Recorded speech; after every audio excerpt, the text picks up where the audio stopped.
Hey, the Ibra Dev. I'm doing well, thank you. How are you doing today? Hey, Luigi. Hey, Rithvik. How's everyone going?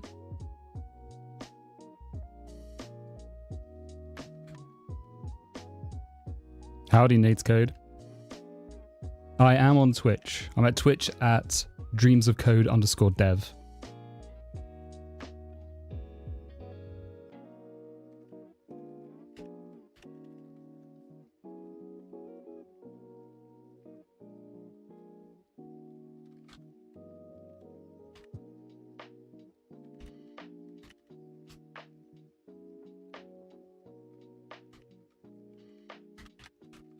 What's happening to my browser?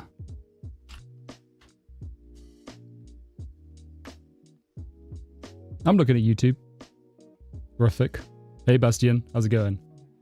Web dev today? Yeah, kind of. We're going to look at doing Bash in the browser. Although for some reason my web browser is like acting incredibly slow. Nate's Code, thank you for the follow. Yeah, today I'm going to try and love the Glove80 because I don't love it. But also I want to see if I can get Bash working in the browser. There's something's going on with my typing, but I think it's just Firefox is having a bad time. But yeah, it seems like it's fine on the shell. Yeah, doing good, Bastian. It's been a good week. My cat's doing better, which is great.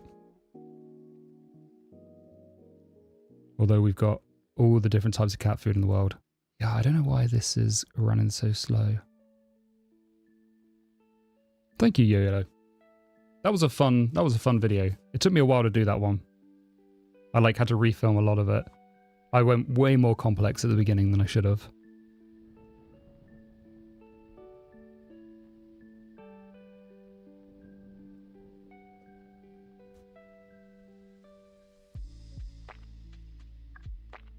Yeah, I could do monkey test.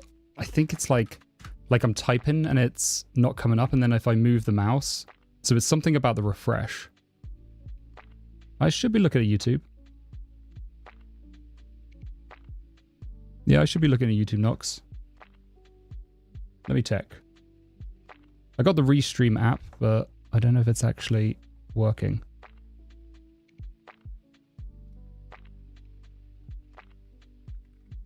Let me head over to...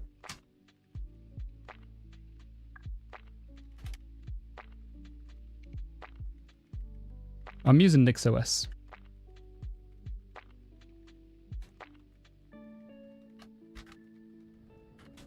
Let me see.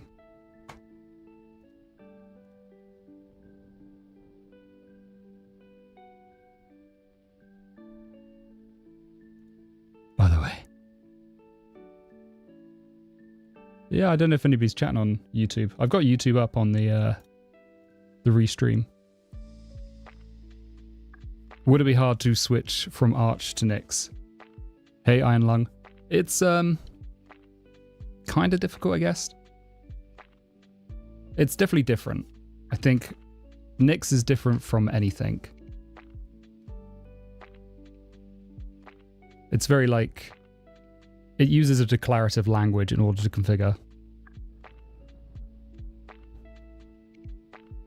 Hey, Fishmonk. How do you find the Glove80 so far? I've been using it for about a month. I still don't love it. I'm trying to love it. I will be making a video about Nix. I'll be doing one about Nix, the package manager, and NixOS at some point as well.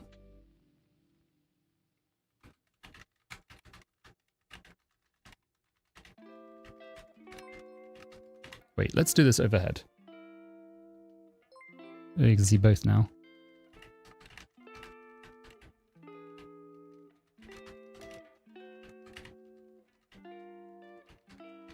So, I mean, it seems to work. Maybe it's just the something going on with Firefox and the actual rendering. But, the actual web page seems to be fine.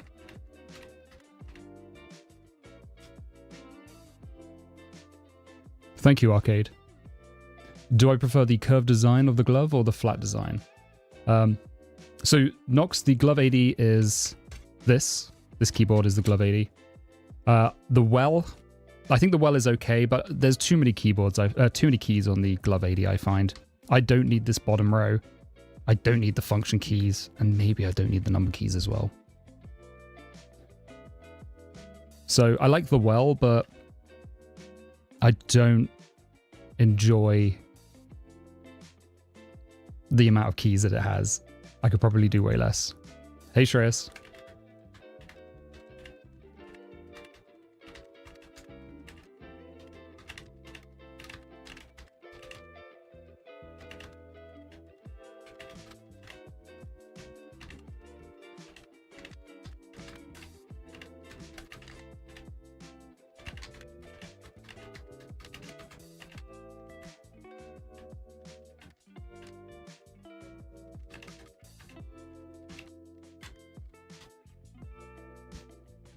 What's my regular words per minute? Probably less than 78, actually. On a normal keyboard, I'm like 60. I'm really bad at typing because I make a lot of mistakes. But to be fair on the glove, I'm getting really good accuracy. I really want to just... I mean, for me, accuracy is more important than words per minute. Plan on doing co-working? Yeah, maybe. Maybe not today, but definitely at some point.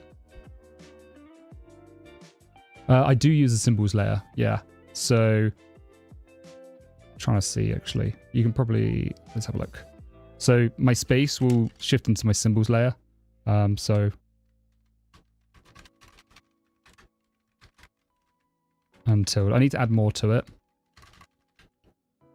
I don't know what my regular WPM is. I've not really measured it.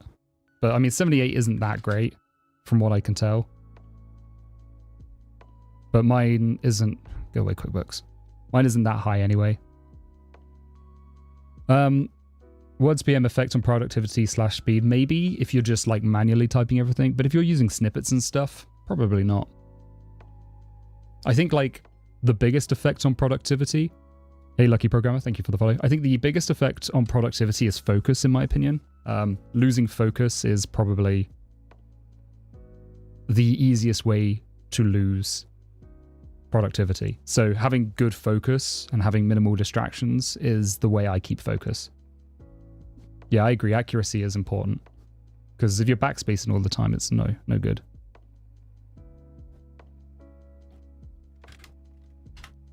Seems to have fixed the...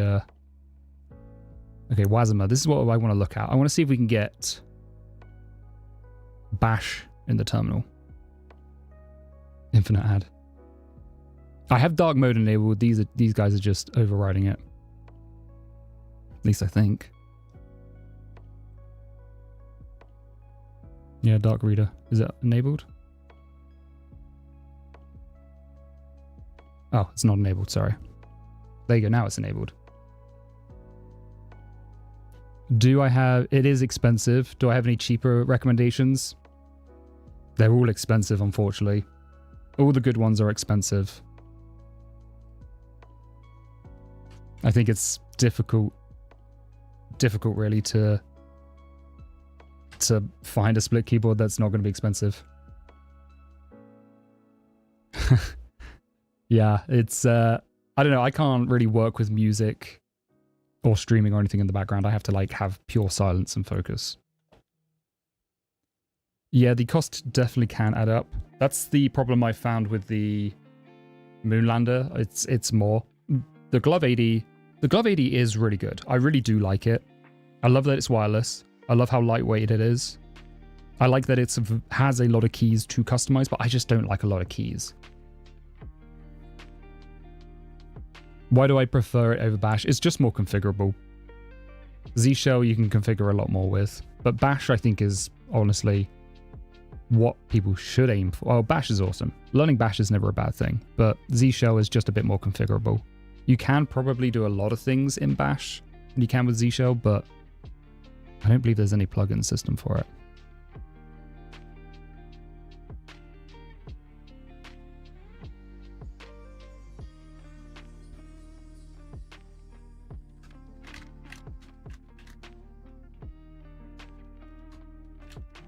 Let's have a look. Running Bash in the browser.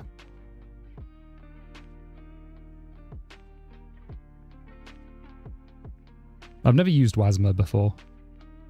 Let's see if we can even get it installed on NixOS. Yeah, Arno, you're correct. Harish, I don't know what you mean. What's my fingers placement? I just sit on the home row. Yeah, sure. It's bash in the back browser.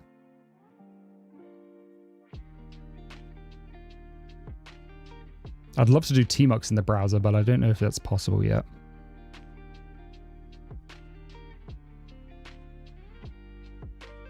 Sandboxed bash shell on the computer, but I want to do... Okay, xterm.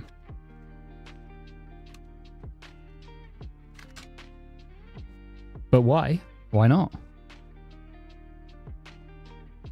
There we go.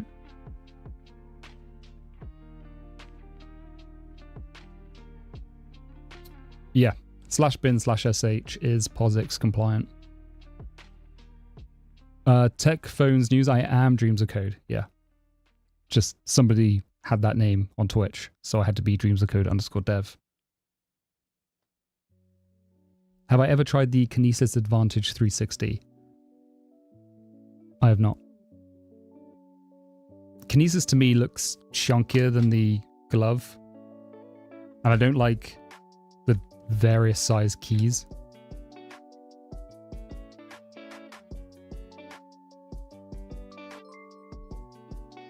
Thank you for the follow, Palath. So, interactive terminal with xterm.js. Here we go. This is what we want to do. Thank you for the follow, TechPhone News. Yeah, I got sniped by Name Squatter. That's my own fault. I had a while to do Dreams of Code, and somebody got it.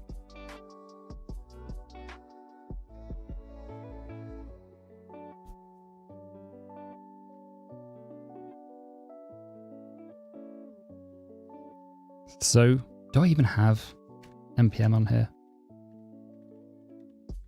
I do.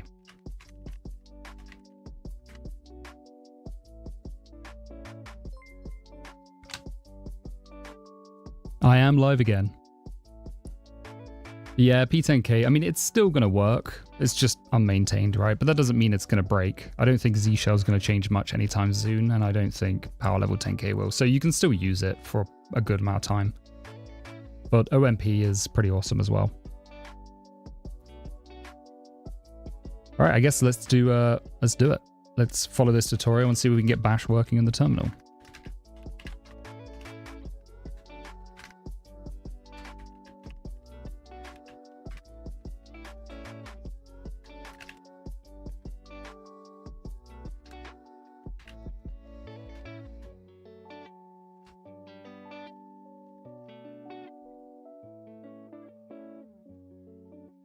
Yeah, I don't have it today. I need to get that set up. But today, TechPhone News, what we're doing is getting Bash to run. Well, one, trying to learn to love the Glove80, because I don't at the moment. I basically want to do some coding with it, because I mainly code with my Moonlander. So coding with the Glove80 to see if we can love it. And then I can add it today, actually. Maybe we should just do that. Yeah, I can describe my setup, all about code. It is wireless Fishmonk. Currently, I don't have it set up, so I'm running the framework that we unboxed the other day. I'm now running this as the streaming computer, but I don't have it set up for Bluetooth on there. Let's see.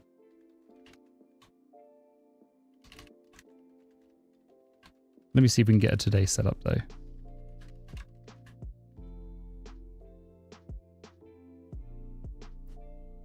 It is the... Alvaro, what is WASM? I'll tell you in a second.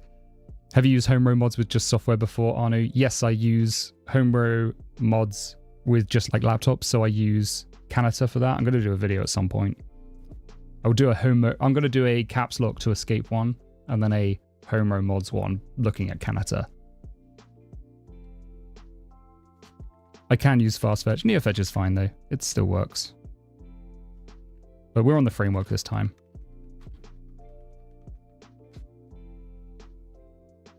KDE is a little slow. Yes, Gregory Z, NixOS. How do I feel between switching between the Glove80 and the mouse? I mean, I prefer to use the Glove80 as much as possible, which is why I work in a terminal. Jorit, planning on getting my first professional keyboard soon. So I'm curious as to what you have to say. Yeah, the Glove80 is great. I think I prefer the Moonlander. Well, at least I know I do at the moment. But I'm going to try to love the Glove80 because a lot of people swear by it.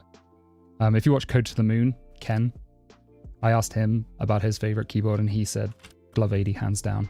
So we'll see. Thank you for the follow, Sergio. All right, let's add it today in the chat bot or cloud bot or whatever it's called.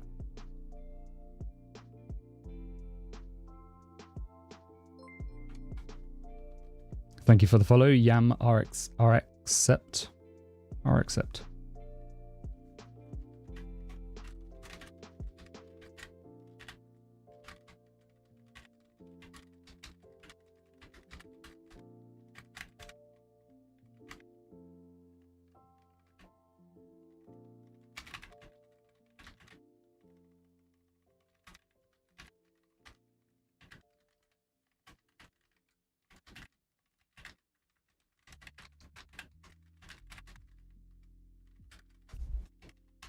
All right, let's see. Reply in Whisper, permission everyone. All right, I added a today. Let's see if that works. Sergio, thank you. Thank you. I'm glad you love it. Is this the gray version of the Glove80? Can't find a black version. This is the gray version, yep. Yeah, bug from YouTube, definitely. I find split keyboards have helped me with like thumb issues and bone spurs and stuff. Yeah, I agree. All of these keyboards, as soon as you find the key map for them, that's when it really starts to unlock. I think you go through different stages. The first stage is learning how to use a split keyboard and getting rid of any bad habits you have.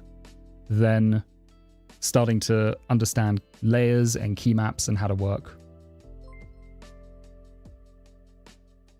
What's so special about Nix? Gregory Z from YouTube. So Nix is, well, one, it's a language, but it's like a functional declarative language that allows you to easily configure your system in a reproducible manner. So you configure it using code rather than configuring it ad hoc by just installing things. This is the AMD framework. Thank you for the follow, Socratides. Yeah, AMQ, I did just start streaming. I did. We're doing well. I'm going to go for partner at some point, but that means I need to stream 12 out of 30 days. So I'm not ready for that yet. I don't know if I've even got enough content for that.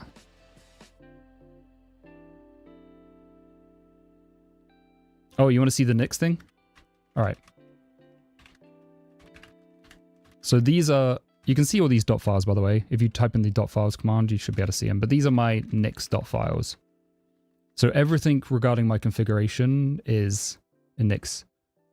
Fishmonk, yeah, I'm using the GPU, which gives me that nice smooth kind of animations. As you can see, it's like much more smooth than, well, I don't know if this is in 60 FPS, but it's way smoother. And I've got like it's got a USB-C output on the back, so I just plug in an HDMI adapter and then run straight into the monitor. This is Hyperland Window Manager. I need an FAQ, I think. Twitch says it's 60. Okay, nice. So yeah, it should be smooth like butter, to quote BTS behind the scenes. Is that what the BTS stands for? Never knew that. So this is, I don't use NixVim, no, not at the moment. I've not taken that leap. But this is Nix. So this is the Nix Flake, kind of a bit more confusing. I'll kind of just jump straight into the Nix part. Nix Flake just allows you to have a lock file, basically. But this is Nix. So you can see all of my packages on my system have been defined here. That's Amber. I was looking at that for a video, but it's not ready yet. Hyperland is a little buggy. There's like some quirks, but it's pretty stable. I've not really had many issues with it. What do you configure in Nix? You configure the entire system. So your user account, your permissions, virtualization, your hardware. Here I've got GNU PG for SSH, Sway, Hyperland. Your dot files as well, you can configure them. You configure all the packages. So basically your entire system is configured within this configuration. Thank you for the follow, Achilles. Yeah, I'm using Hyperland on my laptop as well. I mean, this is my laptop plugged into just a monitor with a... Yeah. I just use NeoVim at the moment, Bastian. I'm not ready to make the jump to NixVim, especially because I want to do more NeoVim configuration in the future. So like I will record not doing Home Manager or not doing NixVim or anything like that because it's... I think if you're using these systems like Home Manager, you know how to take a normal configuration and turn it into Home Manager, if that makes sense. Hey, Legimask. Marin from YouTube, are you going to make an NVIM setup video? I will make another one, yeah. Probably on Dreams of Autonomy this time, rather than Dreams of Code. I'm trying to keep the Dreams of Code one about code, and the other one about configuring systems, because I think not everybody who likes code likes watching Linux or configuring a system or anything like that. It works on Macs, yeah. Nix works. I actually have, on my Mac, I have Nix set up. That's going to be a video soon. Darwin Nix. I know, Hugo, we've been asking for one for ages, but there's so many good NeoVim configuration videos out there. About fish, I'll probably do it on DOA. Is the terminal config available somewhere? It is. I have a video. If you type in, how do I type on this? Sorry, I got a KVM switch. But I have a second channel which has my NeoVim config on it. What Mac do I have? I have a MacBook Pro for video editing. So if you look up Dreams of Autonomy on YouTube, that's my second channel, which has all my configuration stuff now. Because I'm keeping it separate from Dreams of Code.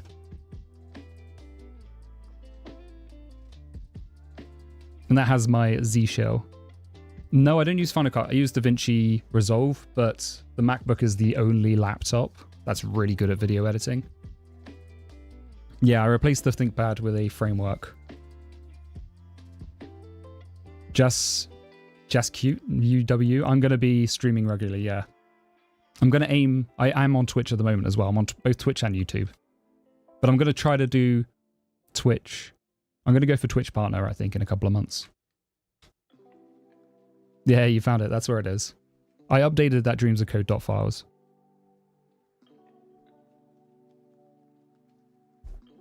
Okay. I'm going to try and do this, but I just love talking to you guys so much.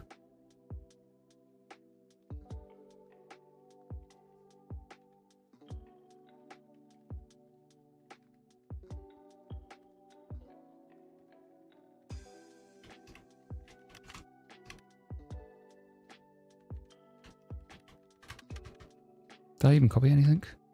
No. It's kind of weird. The browser is definitely acting up a bit.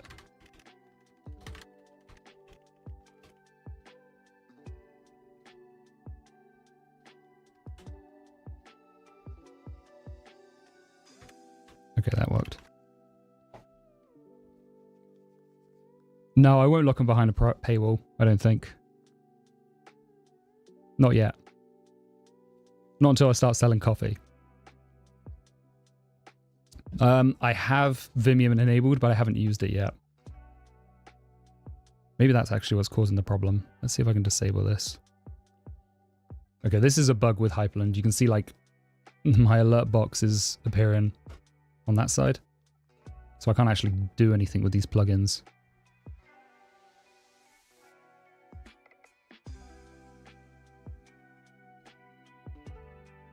Let's turn off Vimium. Maybe that's causing an issue.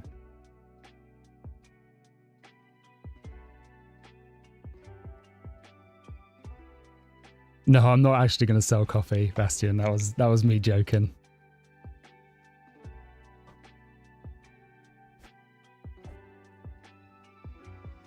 Ask for the config of the tabs of the terminal. That's tmux. So that's just my tmux video, but I'm using the Tokyo Night theme instead of the Capuchin theme I was using before. Dreams of coffee. Dreams of caffeine.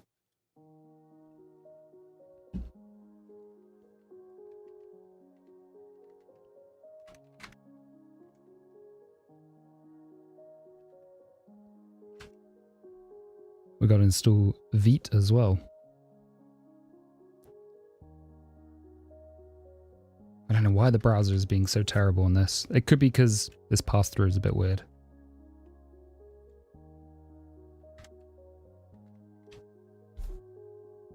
How much Coke do I drink? I usually drink like 1 or 2 cans a day around lunchtime. Thank you for the follow. Thank you for the follow, my academia.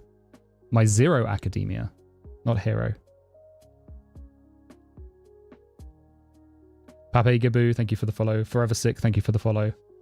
Lelo Castillo, thank you for the follow. Mino Fizzy, thank you for the follow. Polynux, thank you for the follow. No Gmask, I think I got you, but thank you for the follow. 3RTVA, thank you for the follow. Akalis, thank you for the follow. Tahan, thank you for the follow. Yeah, thank you everyone. Isn't that quite unhealthy? Drinking 2 Cokes? Probably. But I mean, you gotta enjoy parts of life. I'm usually healthy in most other things, just Coke is a bit of my vice.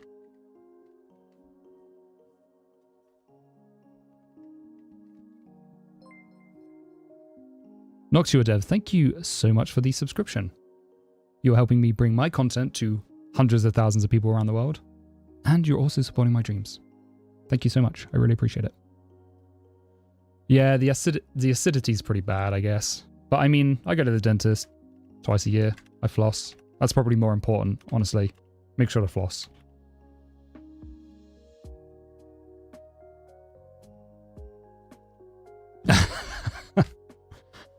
Greater than for like experience or greater than for like health-wise?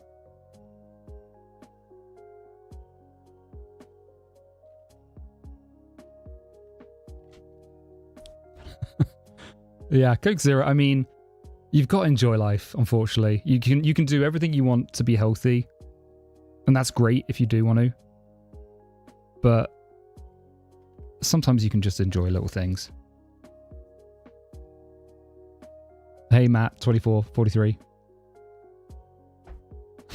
It probably is good for weight loss. And that's healthy, right? So if you're diagnosed as obese, I'm not going to say that because that'll get clipped. Tooth loss. Yeah, I think you'll lose more teeth with meth than you will with Coke. Although, I mean, like full fat, sugary Coke, I don't know. That is pretty bad for teeth. Coke Zero. Coke Zero. I'm not drinking full fat.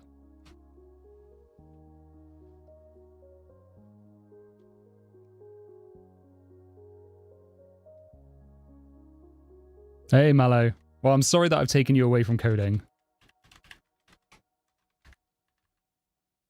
I'm procrastinating you.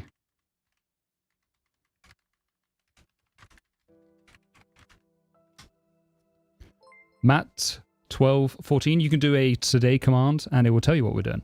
I've added that in. NixOS, by the way, thank you so much for the subscription. You're helping me bring my content to hundreds of thousands of people around the world, and you're helping to support my dreams. A big thank you, thank you, thank you. And Winter TF, Big Kino, AMQ Endin, Backyard Beard, thank you all for the follow. You have a space there, Yugo. You got a typo, my man. Yeah, Mallow on YouTube. The keyboard... So I started with the Moonlander, and that took me about 2 weeks to get used to. Is it not working? Do I have to come over there? Well, I'm sorry everybody who just tried that.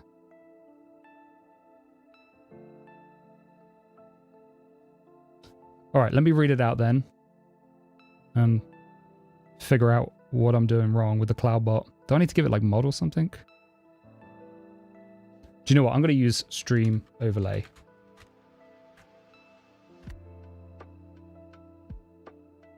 Stream Elements or whatever it is.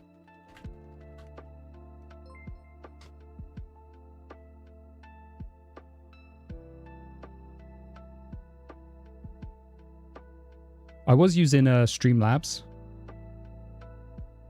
but maybe it's not working. Switching, nah, not at all. Alvaro, not that difficult at all to switch. The only difficulty is like home row mods, but then I've just added them to my laptop now. So And that's technically better, more healthy for your hands anyway. Chatbot. Okay, chat commands. How do I add a custom one? Custom commands. Okay.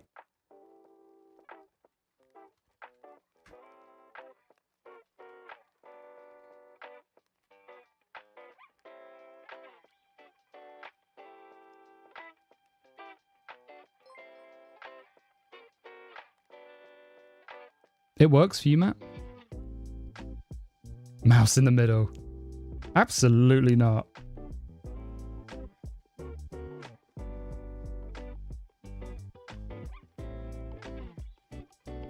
You sure it's working? Someone let me know if it's working or not. No trackball.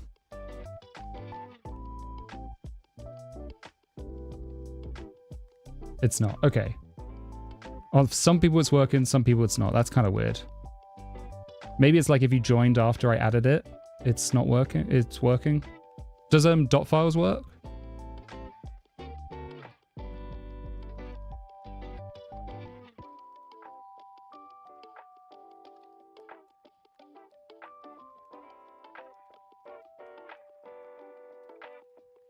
I don't want to add like 2 todays, otherwise you'll get spammed every time you do it.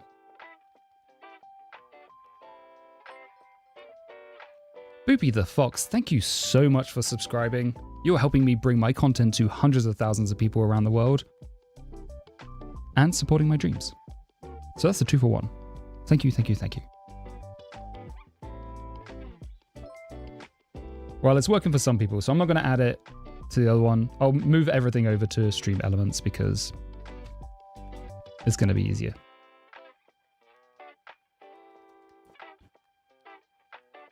It's a whisper. Yeah, it is a whisper. I don't know if that's a problem. Do you do a donation, Bastian? Let me check. I need to fix that. Thank you so much. Yeah, you tipped $5. I can see it. Thank you, thank you, thank you. That's really, really awesome. Is it on? Probably not. I need to fix that. I needed to add an alert box. That's what it is. Because it's on Streamlabs. And I've got a different thing for alerts. But thank you so much, Bastian, for the $5 donation. You've tested me in prod, and I failed. That's what happens when you test in prod, I guess.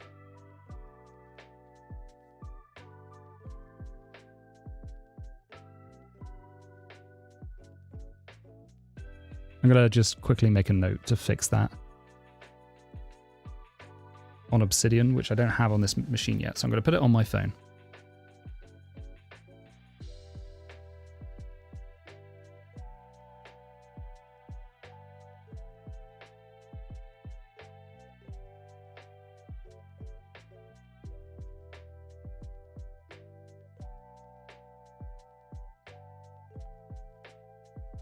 We don't have emotes yet. I'm trying to get an artist to commission it. Which monitor do I use? I'm using a ViewSonic, like a 4K one. Maybe a video on Obsidian. Yeah, absolutely. I'm not an Obsidian master, but yeah, I could do one on DOA. I just wish it was open source. That's the only thing. I'm like hesitant to not do non-open source on DOA. Because that kind of video is all about the freedom that comes with embracing open source and Linux that you kind of don't get and don't realize you don't get on other platforms. Yeah, it's really good. It's just not, as you say, not FOSS, which is a shame because they could make it, but I guess they don't want to.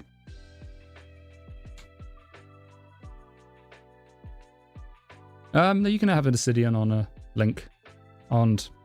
Obsidian on Linux. Hey, Gungan. Yeah, org mode is amazing. I really like org mode. I don't know what is going on with Firefox today. I hope it's not a problem with the framework. Maybe it's could be to do with X Wayland actually. Maybe I need to start Firefox in Wayland mode. Is that a thing?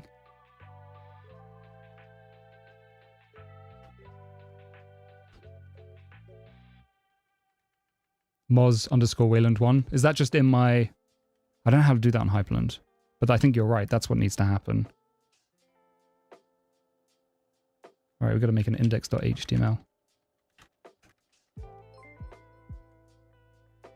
Thank you for the follow, Live to Win post. Mazukon, thank you for the follow. Akarin, thank you for the follow. Great White Accelerator, thank you for the follow.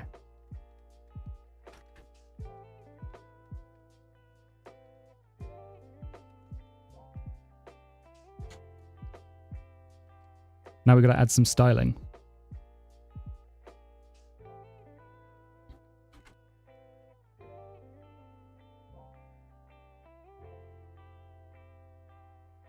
It says to take it for a test drive, but I want to take it a little bit sooner than this. npm run dev.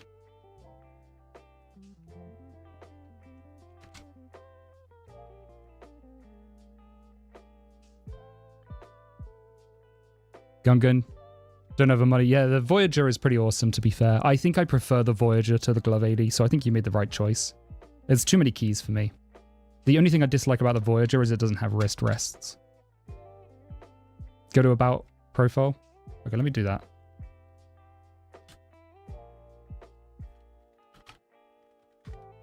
It's really bad. Wait. Profiles?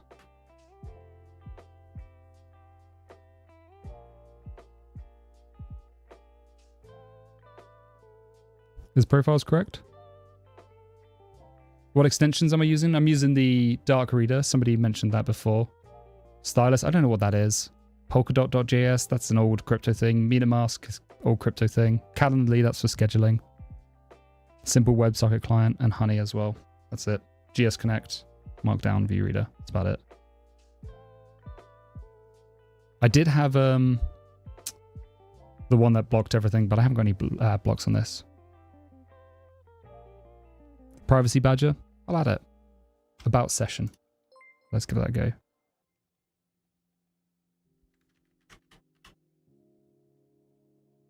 Session, is that correct? Support. Okay, here we go.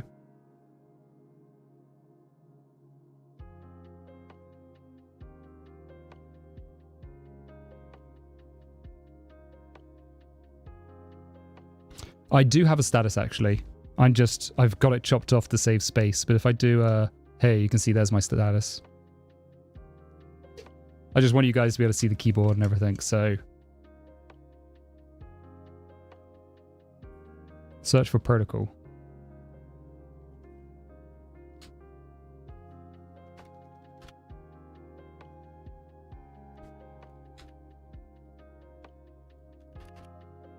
It says it's Wayland, so who knows what's going on.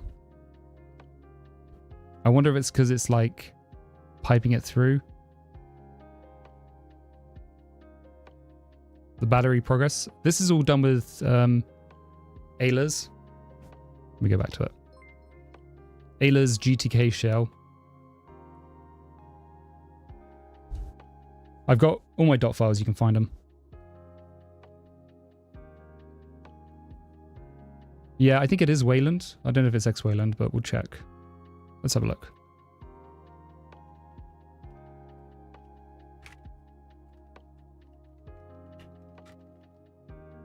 Can't connect. I probably need to log out, log in or something. Most likely.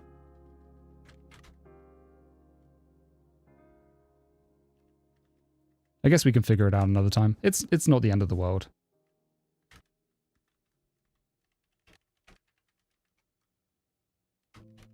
It is pretty cool, but most of the coolness comes from, I mean, it's pretty cool. I think I'm getting to like it a little bit more. I mean, my error count is much lower than anything else, which is always good. Can I do npm dev? Is this even going to work? No, I need an index.ts, which is probably, I think it is index.html though. Yeah. Styling. Import xterm CSS. I don't have a TypeScript file.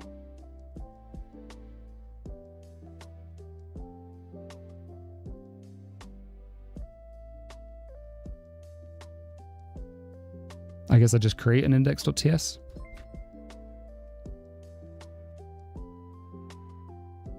npm create vite.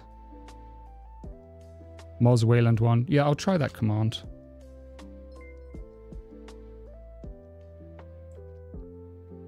Thank you for the follow, everyone.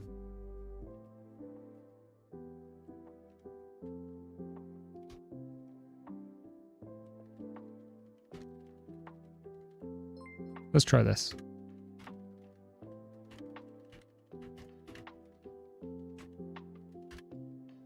Okay, that worked.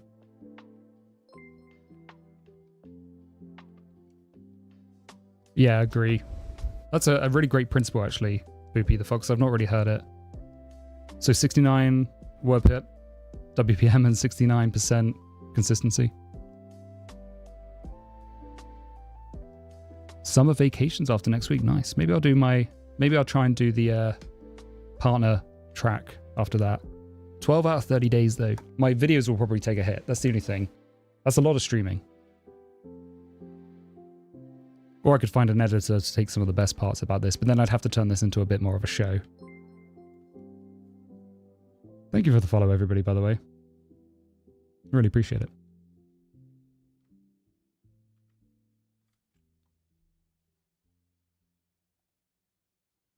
Okay, so it was weird because with monkey type it worked pretty well, but it's just, it must be something to do with like battery saving.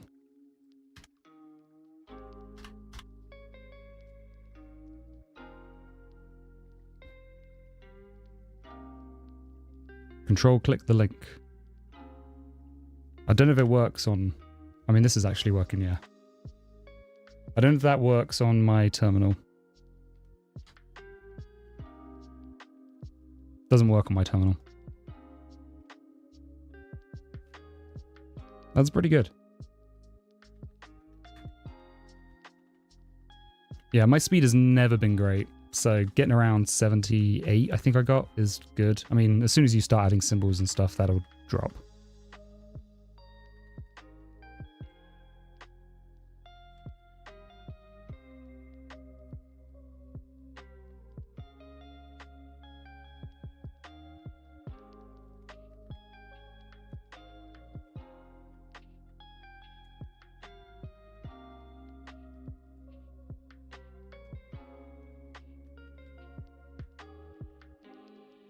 What switches do I have in the keyboard? Choc browns.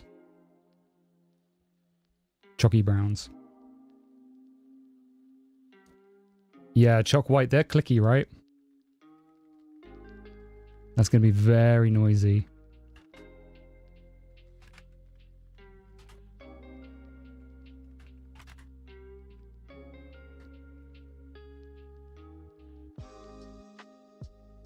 At least the keyboard. I spoke too soon.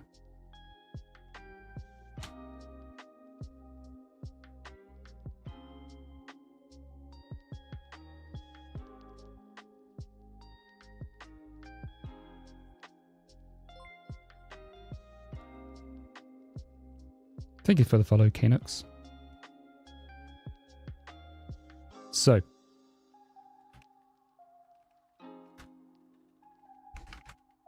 Am I an anime guy? Yeah, I like anime. I don't watch it as much anymore.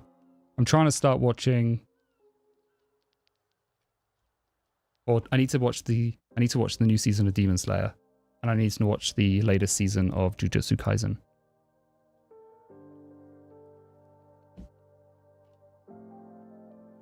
Box jades are really nice. I got them in my System 76 keyboard. I like box jades. Very clicky.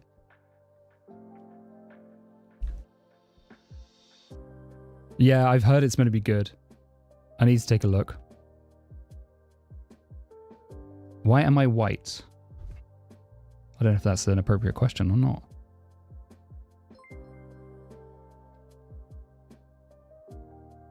One Piece? One Piece is at the point where it's just like such a commitment if I have to... Yeah, I need mods.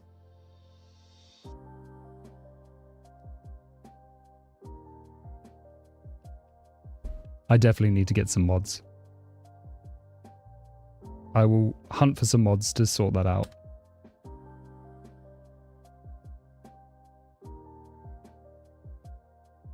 Ligmatitsov. I mean, that name is not mod worthy.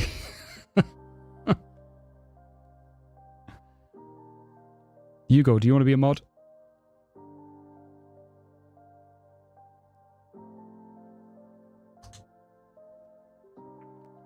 Actually, I got 2 people who I'm going to do mods.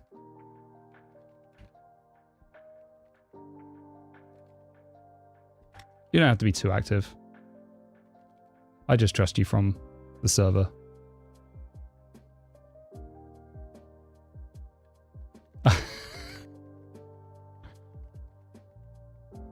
I don't have any candidates, so if people want to...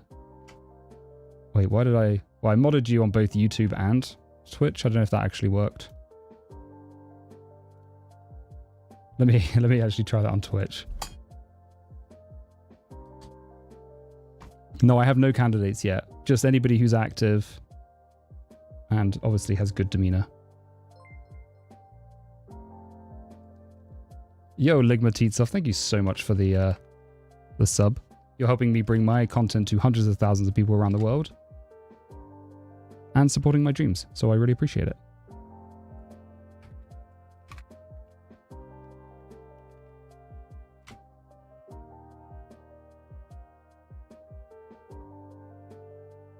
Thank you, thank you, thank you. All right, you go, you've got mod privileges.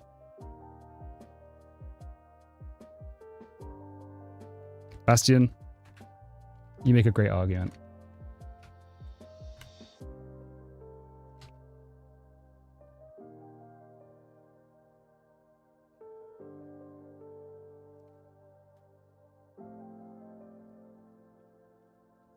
Okay, we got a couple of mods. X_coding, hello.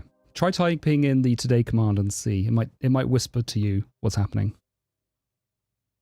There we go, we got 2 mods. Thank you, everybody.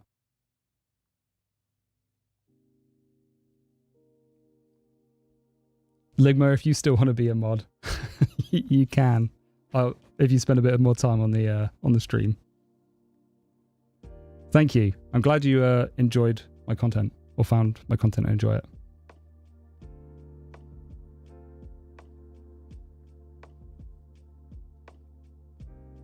All right, we got mods, so we can finally get rid of any inappropriate. Hey Tyler, how's it going?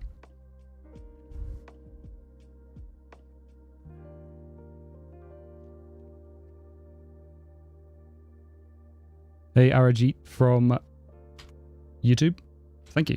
I'm glad you enjoy my content. All right, let's see.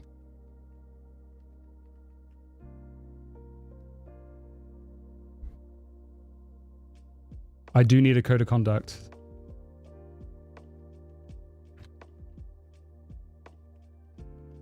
That's a very good point. Weird that my window didn't redraw then. All right, so configuring the terminal. I'm going to start reading these because this is where we're getting interesting, I guess. But we're initializing Wasmer, and we're about to initialize our xterm.js. Xterm.js is really cool if you've ever used it, or if you've never used it. Basically, it allows you to have an interactive terminal in your window, but you have to define the content. In the past, I've done like webhooks. Well, not webhooks. WebSockets to like an actual container running inside of a Kubernetes cluster, which is really fun. But it's not very good for practical applications of what I think you can do with this stuff, because you have that delay. So ideally, if you can use WASM to run these applications in the terminal, it means you don't have any of that latency. So like long term, I really want to do courses that are interactive, that you can actually use a terminal to complete the lessons on. But having a latency of hitting a Kubernetes container running maybe around the other side of the world from you, not very good. Thank you for the follow, Ligmatitsov.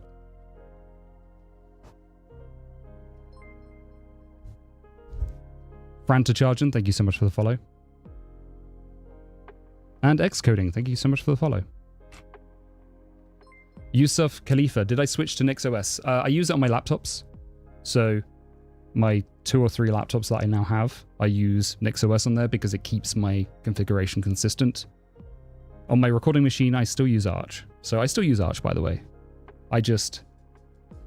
It's much better for recording, and I think it's much more applicable to other distros, whereas Nix, I can't really install or configure things on Nix because it's just going to be so different. How's the framework so far? Really good, actually. I really like it. A couple of nitpicks. The fan noise is annoying because it's got like a high-pitched whine, and if you put it on an angle or anything, because it's off axis when it's spinning, it sounds a little broken. Like it still works, the fan, it just sounds like it's noisier. Hey, Frante Chargin. How's it going?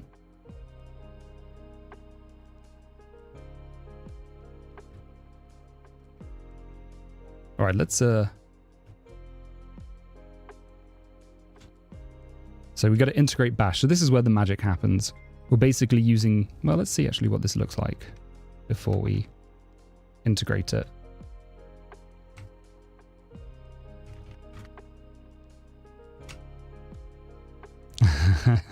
Yeah, you gotta emphasize the by the way. NixOS, by the way, doesn't feel as right as Arch, by the way.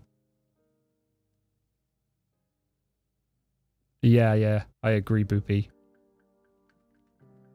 Steam Deck is an awesome machine. NixOS, by the way, I absolutely agree. Especially when you got like different resolutions of screens.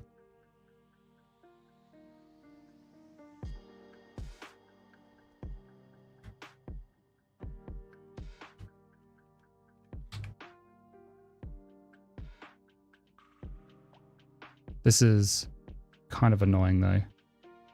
What's the command to open the developer console? Is it F12? Not F10? F12.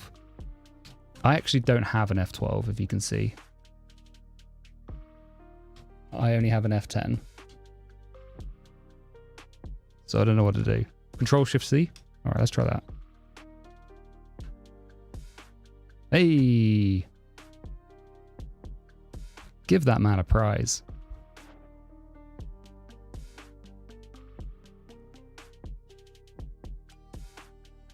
Alright, so the terminal div is there, but it's not being created.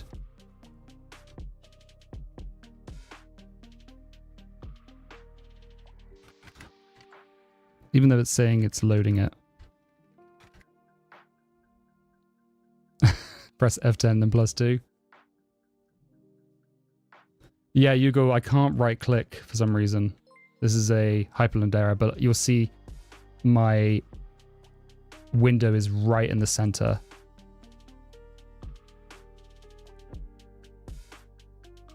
Thank you for the follow, John Codes and Dr. Goz.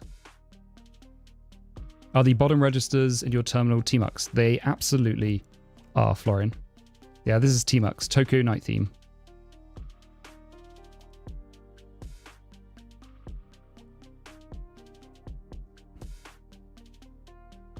Least buggy hyperlink setup. Yeah, I mean, you're not wrong.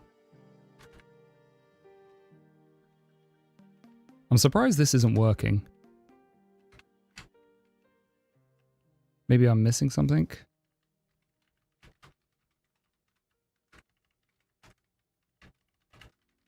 By the way, I don't really use TypeScript, so my TypeScript is terrible.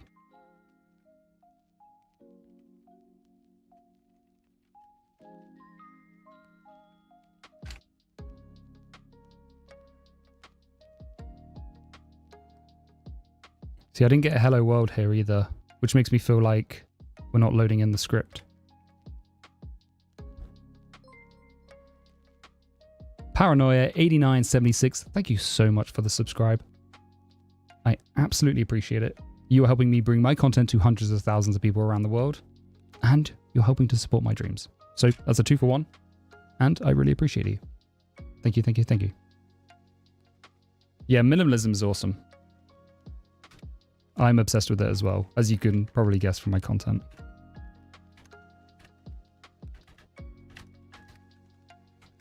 I'm going to do a video about how minimalism can make you a better developer. So we got this module, defer source index.ts. Surely that should work. I don't really know Vite very well. Do I need to like restart it maybe? You would have thought that wouldn't be the case, but... Hey, K. Shits. Aya. Ara. I probably sent that so wrong, so I really do apologize. Shitiz. We are, browsers can't read TS. Yeah, I mean, you're right. Browsers can't. We are building Bash in the browser. Or trying to. Use Vite ZLI. All right. All right. I'll stop following the tutorial and I'll follow you guys. Let's get out of this. Let's move that.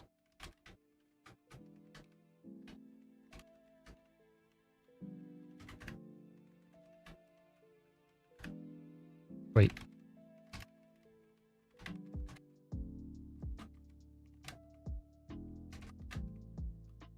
npm create Vite. All right.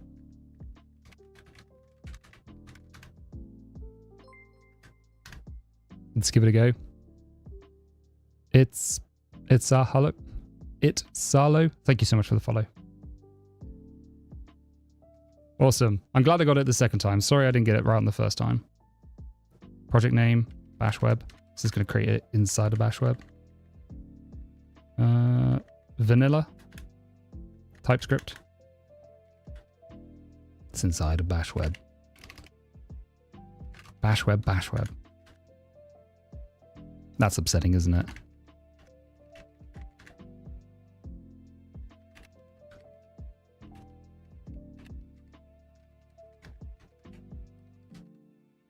Is there an easier way to move things outside?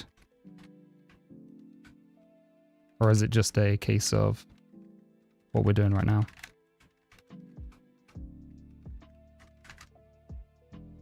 Move ... Does that work? But even if it's the same name, I guess it would move it into it maybe?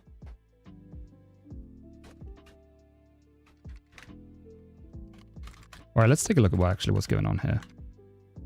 So this is still doing the exact same thing, importing the main.ts, right? As a module. It is importing it in the body though.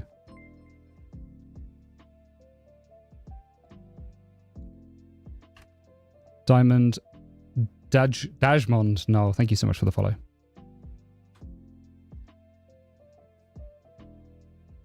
I was missing TF's config. Ah, okay. That's it, isn't it? I bet you that tutorial would have given it to us as well. SKVesh. Skavesh. Thank you so much for the follow. Let's take a look. Let's see if this tutorial would have actually... I don't see the TS config.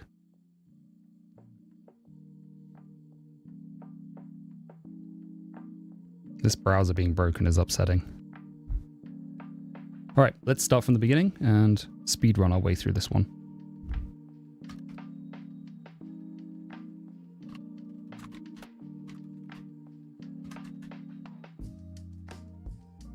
Have I updated my tmux config after creating the tutorial? I have. I now use the Tokyo Night tmux config. Do an npm install first. Yeah, I use the Tokyo Night tmux config now. Not Cappuccino anymore. But that's the main change. So if you search for Tokyo Night tmux, you'll find it.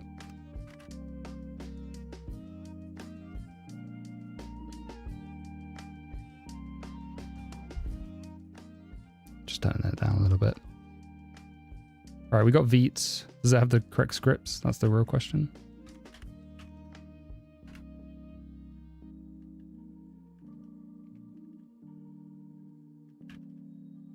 That's the lock, isn't it? We don't want to look at that. TSC and Vite build. Yeah, that didn't have that as well, even though that last one. Do I even have TSC? Yep.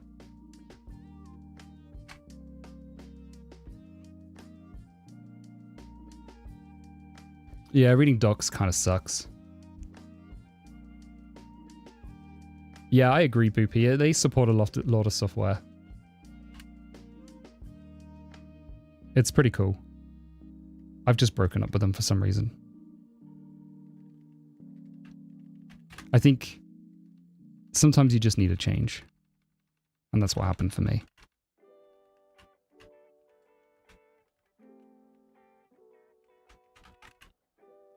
What is all this? Floor on YouTube, we are building Bash in the browser. Or attempting to get Bash running in the browser. TSC is used to check errors. Okay, so it should still just import everything. Let's get rid of this.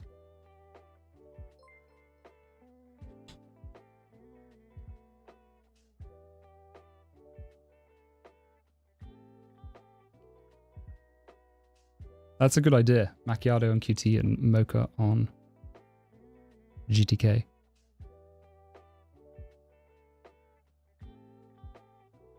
Okay, let's try this again. Like a CLI for the browser. Yeah, pretty much. So we're going to use xterm.js to actually create the browser part. And then we want just Bash running in the browser as well. And I do have some ideas behind what we can do with this. But I just want to get it working first of all. I'd love to get Tmux in the browser, but we'll see. I don't know if we can get Tmux in the browser as easy. Squishy Tomato from YouTube. I have a Glove82, but does it take a lot of effort to get used to it? So split keyboards took me about 2 weeks to get used to, and then I was basically normal. And then you start to improve your use with split keyboards, so adding home row mods and everything else. Yeah, I like CLIs as well. Script source in index.html should be source index.ts. You're right. Source index.ts? What was it before? Source main.ts. You are correct.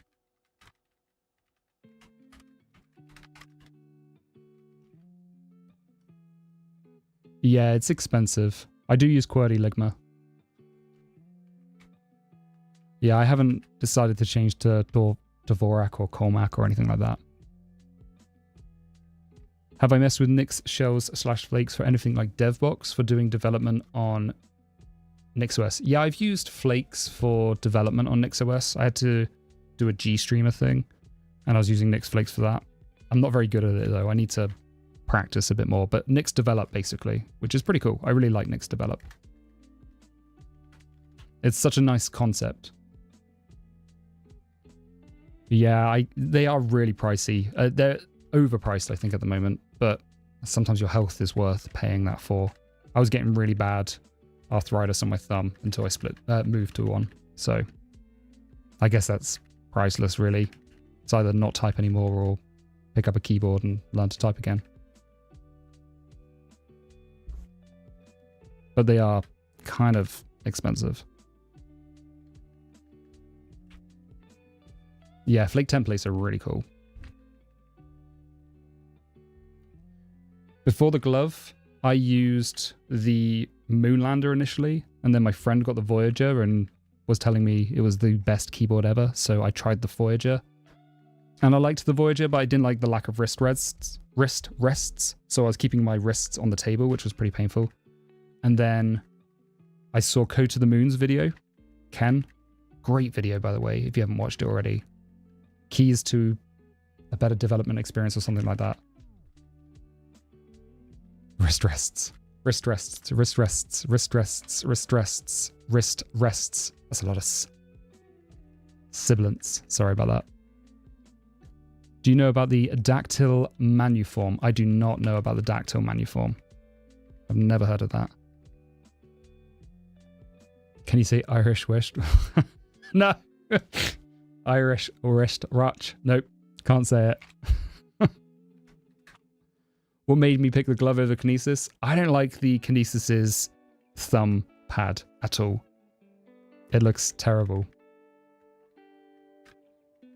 Not for me, basically.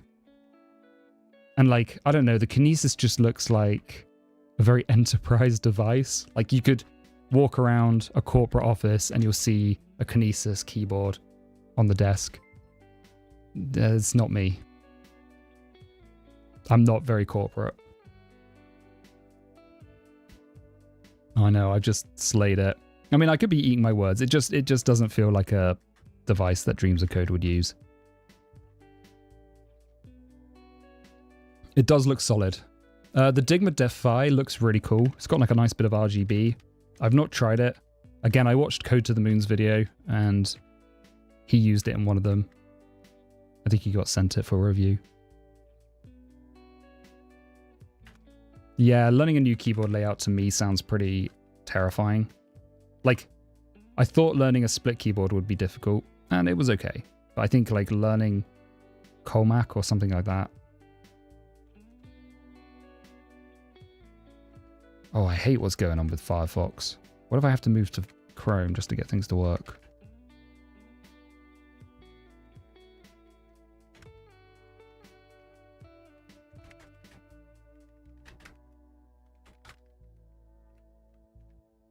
All right, I'm going to do 2 minutes of focus.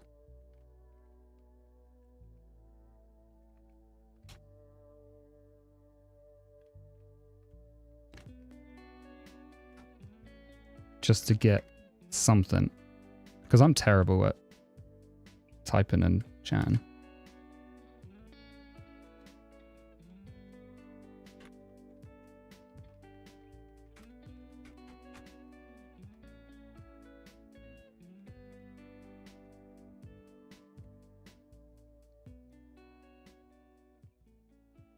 Yeah, Boopy, you're correct.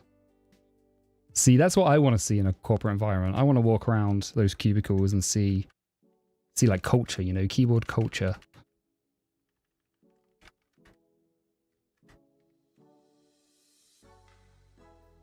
Andrew Holmes, that is Tmux. It's Tokyo Night theme.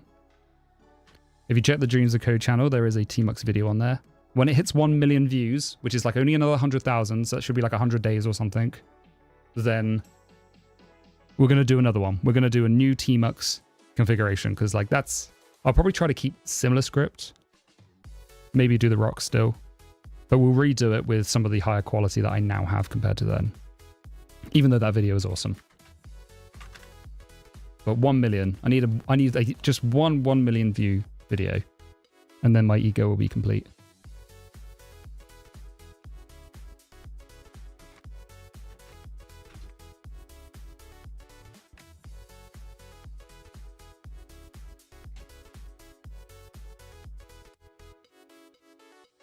Okay, integrate Bash with the terminal. Let's try. Thanks, Bastian. I really like that video. That was such a quick, like, that took me like a day and a half to do. It's always the way. People kept asking me about my Tmux configuration, so I was like, I'll just do it. And then that video did insanely well. I think I got like 60,000 views on the first day, which before I'd never had that.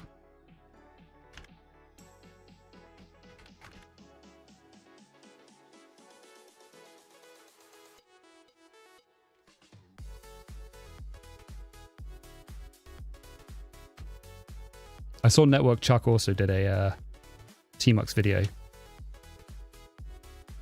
which I watched. It was kind of good. He didn't talk about much about configuring, I don't think. It was more just about why you may want to use Tmux. Okay, so let's try this out first.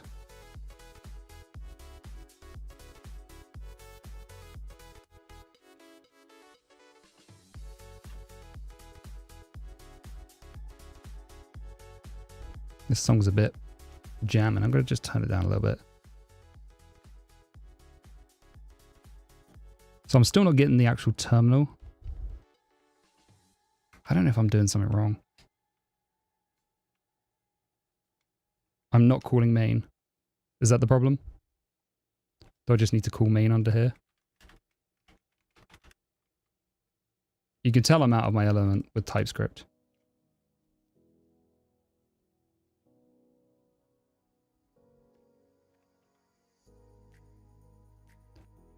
Let's try hello world. There's an error. Okay.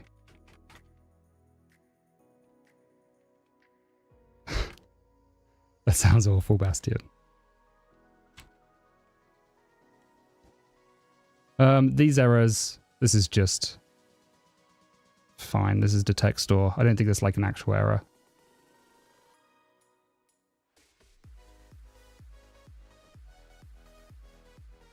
Still not working though. Oh, I don't like this song. I'm going to change it. Did we change album? Yeah. Okay, so this is a bit too house music for me.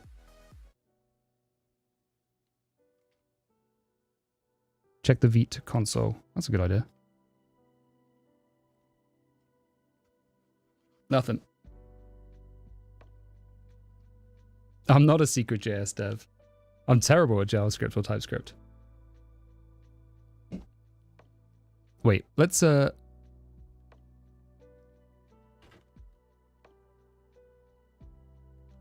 I've made a good career out of only using JavaScript and TypeScript when I've needed to. What am I doing in Nix?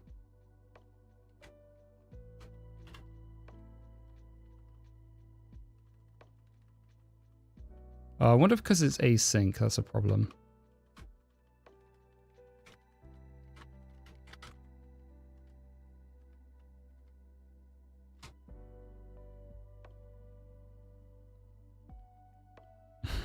Only when I need to.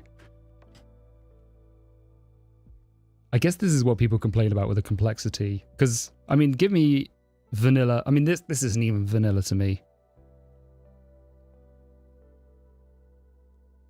The type error? What is the type error?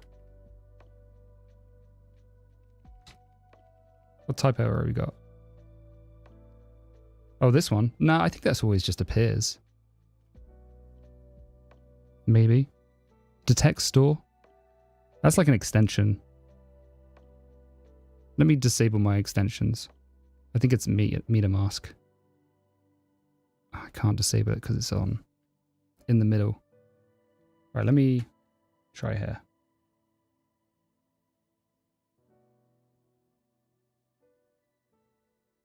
I don't need meter mask. I don't use it anymore.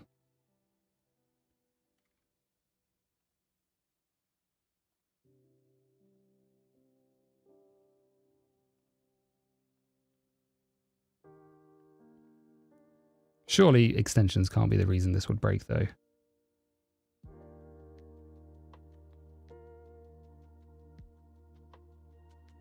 Surely not. Still complaining.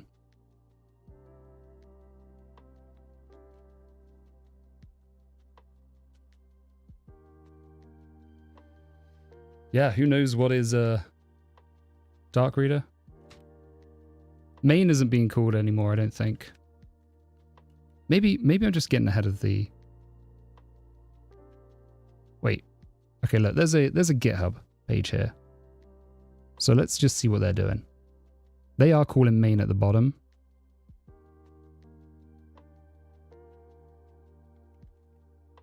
I'm going to move this over to...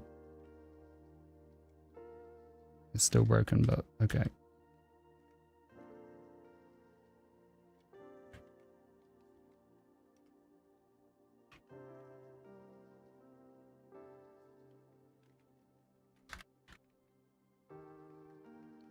No, I don't think my script is being run.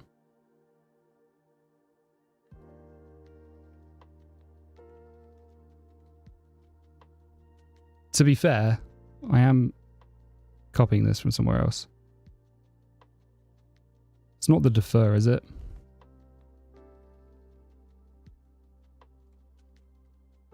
Yeah, it's really annoying. I think if I log out and log back in, it'll be fine again, but who wants to do that? Check your DevTools sources tab. All right, I'm going to do it. This is like the ultimate mob programming.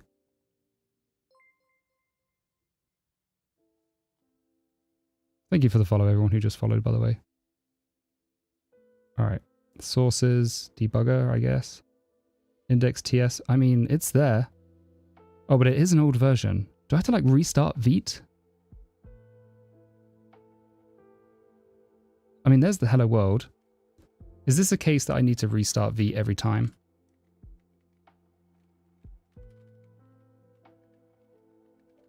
Is it that simple, chat?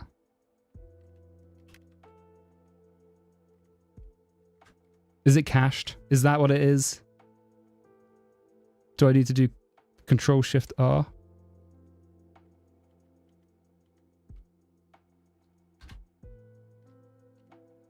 What is going on?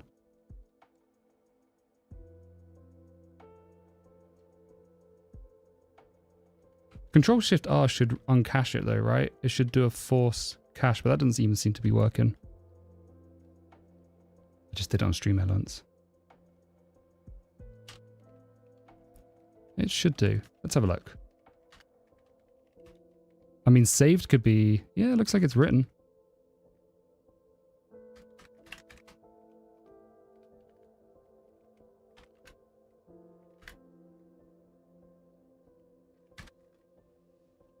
I'm in the wrong project?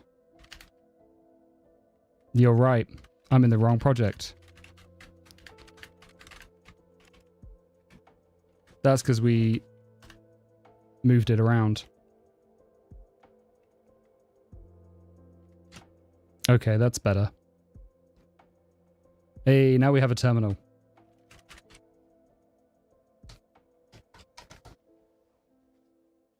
That is upsetting, isn't it?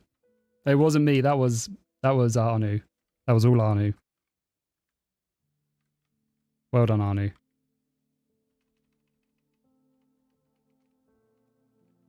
There we go. We have a terminal.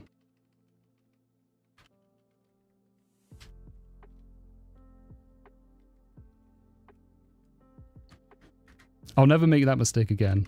Not today, at least.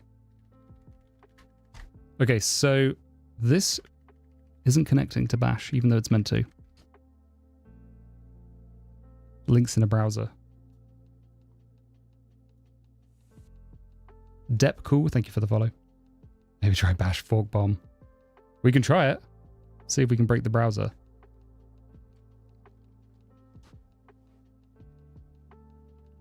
Breaking a browser is actually something that a lot of people want to do because you interestingly enough, like Chrome and stuff have like a lot of protection against crashing because people will run like Chrome apps full screen in like terminals or displays. And if you crash it, you can get into the underlying operating system. So they don't want you to crash it, or they try not to crash. Yeah, crash your tab if anything.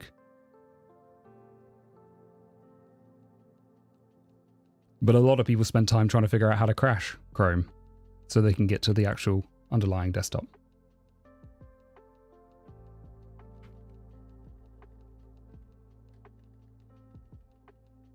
Okay, let's see.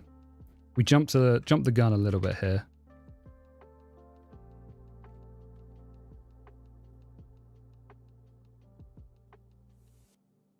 Yep. Do I know Haaland 9366? Don't, unless you're asking somebody else. Mr. Boba.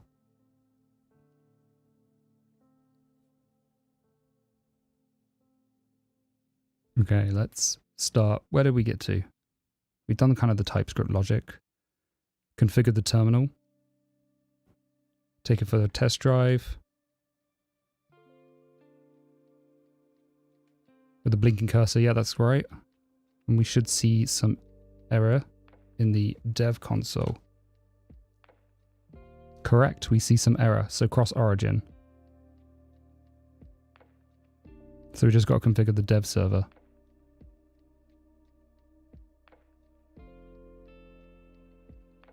Invite config.js.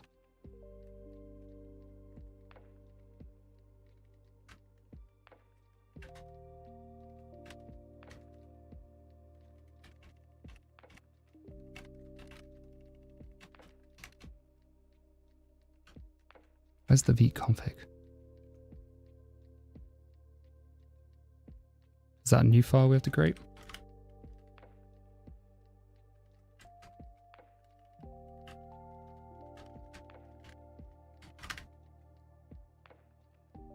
Yeah, caps is terrible. I hate caps lock. Worst key ever. That's why I don't have a caps lock key. I don't know if you can see. That's my escape key. No caps lock. Hey, Typecraft, how's it going? SQL Dev loves caps. Yeah, but I mean, you can type it out in lowercase and just uppercase it, right? Wait. How do I uppercase in Vim again? Shahin, I do not feel the U. Oh yeah, uppercase U, not lowercase U. Lowercase U is lowercasing. There you go. No, the keyboard does not move. It takes a lot of force to move it. Everything's shaking.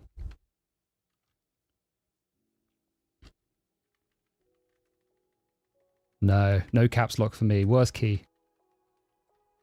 Lowercase U is undo, but not when you're in visual mode. So visual mode uppercase U is uppercase undo, but let's redo that.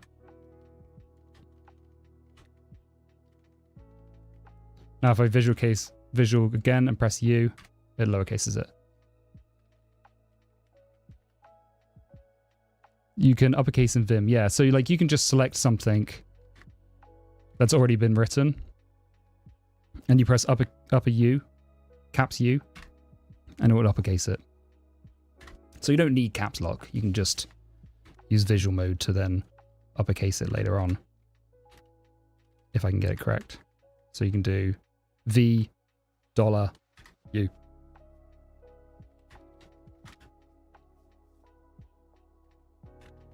No need for caps lock. Get rid of it. Turn it into the escape key. If you're a Vim user, you'll much prefer it.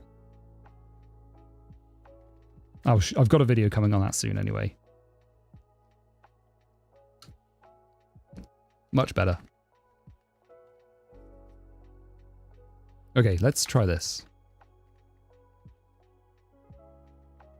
GUIW. Let's try that.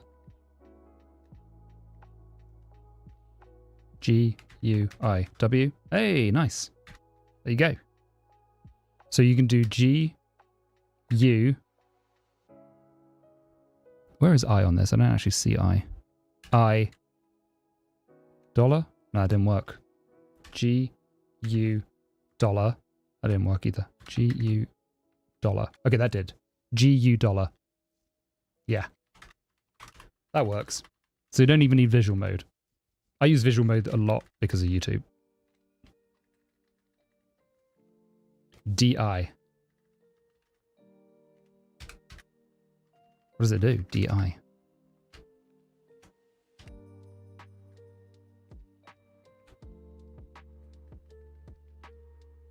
Yeah, visual mode is easier, especially on YouTube, because you can see that I'm selecting this and then I've uppercased it. Oh, DI. Delete inside whilst in quotes. I see. Nice. That's pretty cool. I definitely need to practice my Vim key bindings more. I've got like the basic 80% down, but the other 20% is where you start getting more and more. DI. So we can do DI, and then we'll do this, and that deletes everything inside of there. DI is pretty awesome. CI as well. Is Vim hard to learn? I wouldn't say it's hard to learn. I think you've just got to persevere. Definitely enable Vim mode for whatever text editor you're using and learn to use the Vim controls. Vim Adventures has a really good free course that will get you, where you need to go for navigation and inserting and editing. And then the more advanced things, DIW for the word. That's pretty nice as well. I just do CE for the word usually though. But I guess if you're mid, then that's going to be easier.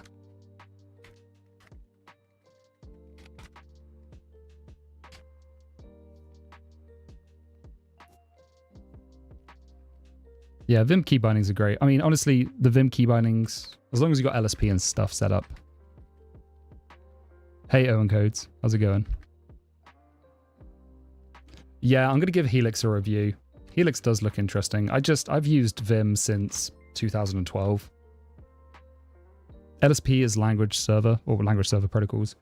If you have a good language server set up, then that does most of the things that you need.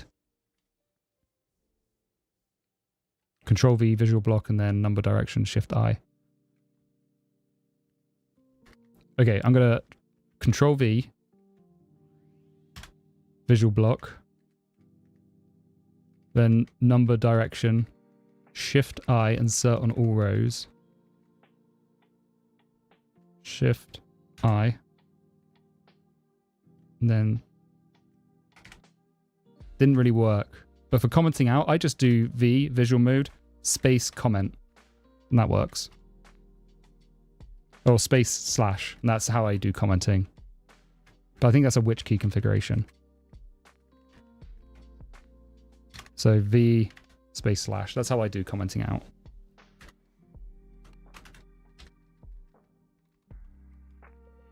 Okay, so up or down.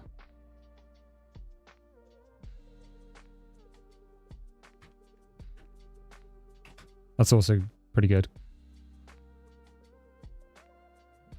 Yeah, visual block for indenting is probably good, right? Let's try that again. Control V. HK Baller, thank you so much for the follow. I. Well, what have I done?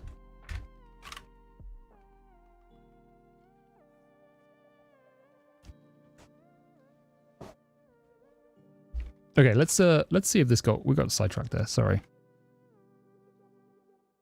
But some good tips.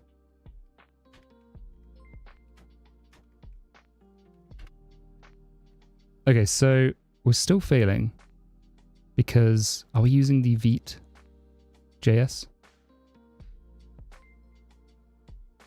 Thank you for the follow, everybody. Restart Vite. That's a very good idea.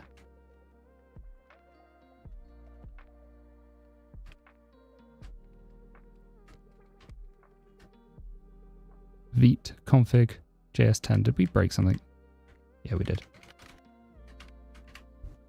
Okay, that should work. There we go. Now we're in Bash. So Bash in the browser. It's not accepting any input though. Oh, wait, what have I done?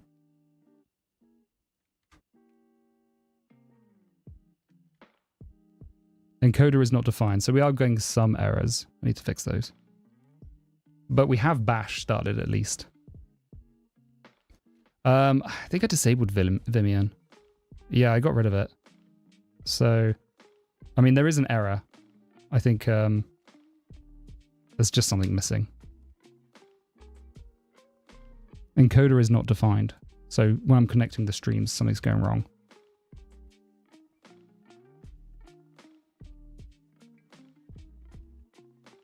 I still use spaces with Go, by the way. I just use Go format to turn them into tabs.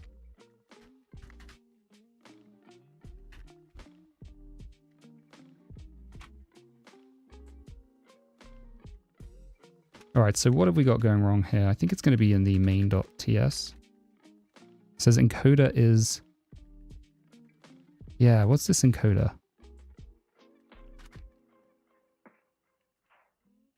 Where did that come from?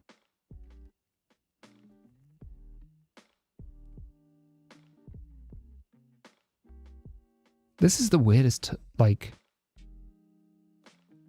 Where did the encoder come from? You know what I mean? Encoder.encode. Okay, it's there.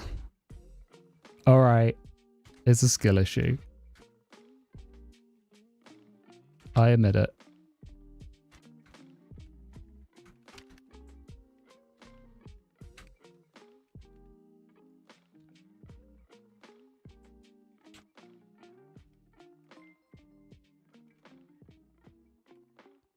Online IDE, code spaces. Yeah, I've not tried online ones. I know there's a big push to move towards online sessions at the moment. Hey, now we're working. All right, so we got bash inside of our terminal. We got ls/bin dev. What's in bin?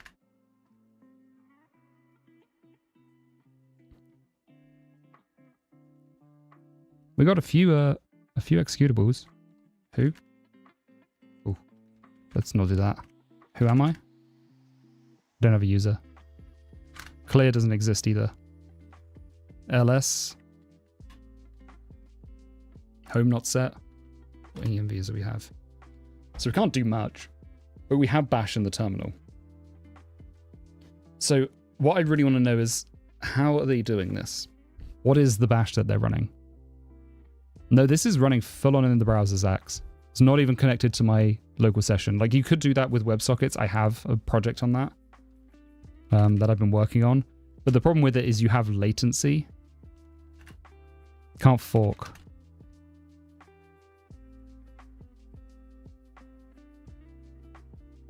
How do I feel about the Glove80? I'm learning to love it. I'm learning to love it. Wait, how do we do a fork bomb, Bastian?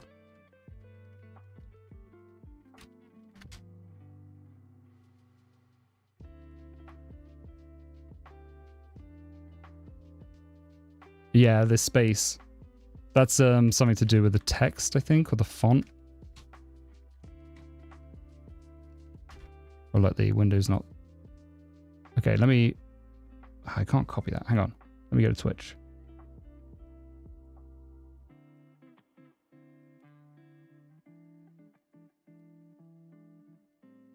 Okay, let's try it.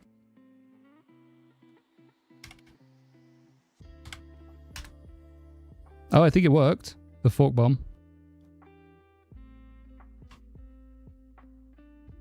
Am I going to run out of memory? Bye. Okay, so that does work.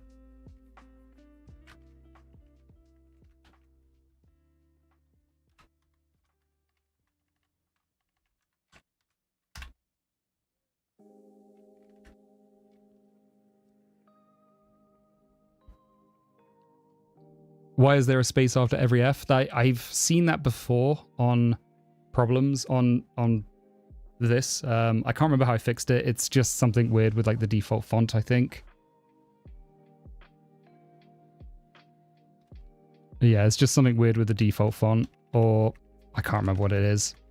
Something to do it, but it's easy enough to fix. So we have like an interactive terminal that's working with bash.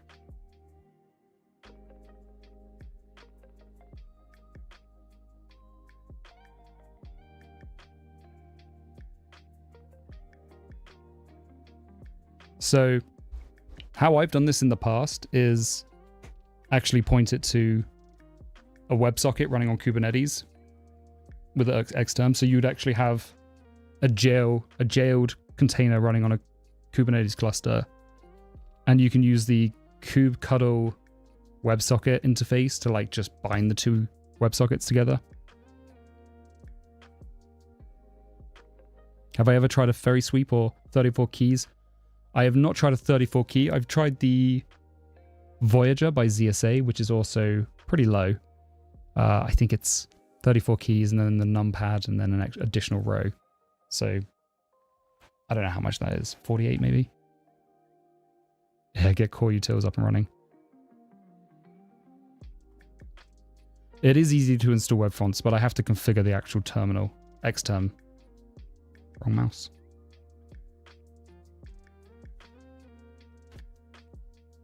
But what I'm really interested in is why... I mean, I wish I had clear, but I want to know how they're actually running bash in WASM. Like, do we have to build it or what?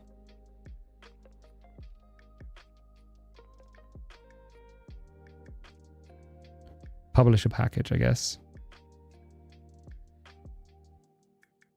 I've not tried the corn or the Lily 58. The corn looks really interesting.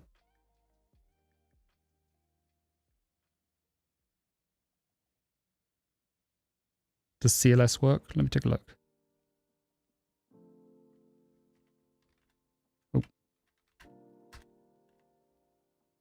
No, CLS doesn't work. Sorry, we can just refresh the page, right?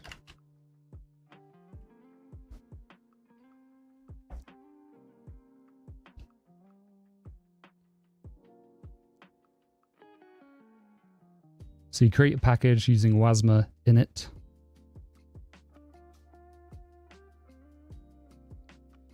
Then you build it. Wasix.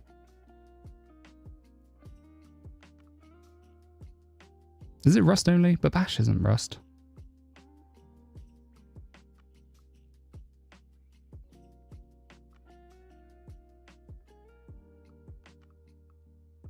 Rep clear. Do I have a Bash RC? I don't think we do. I don't even think we have a text editor in this. Let's have a look. Nano? Vim? Vi? We don't even have a text editor. I guess we got sed. Not even sed. Awk? Not even awk. Ed? Nope. Nothing. Command not F.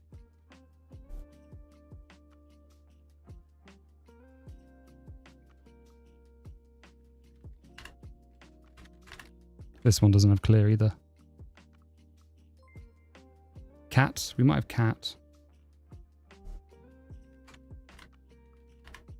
We do have cat.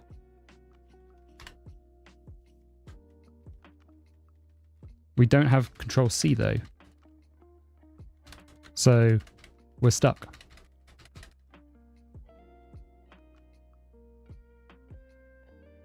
Cat EOF, yeah. What's in the bin? Let's have a look. We have Arch, base 32, base 64, base enc, base name, bash, obviously. Cat. chcon. Change group, change mod, chown. Change owner, change root, checksum. Com, CP, csplit, cut, date, DD, DF, dear colors, dear name. DU, disk usage. PWD? Should have PWD. Yeah, we got PWD.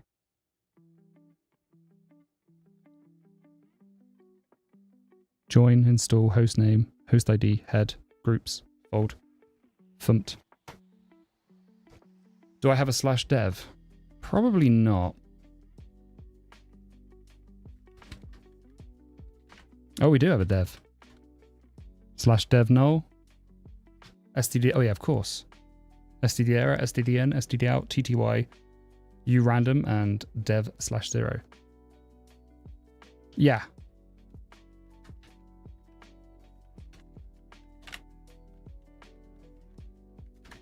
There you go.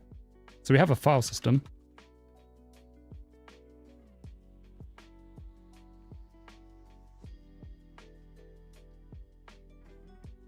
Yeah, I think it is temporary. There's no like machine behind this other than whatever Wasma's doing. Yeah, so it's just temporary. Curl, I don't think you can curl, no. You guys want to see the one that I built? Which actually spins up like a web container.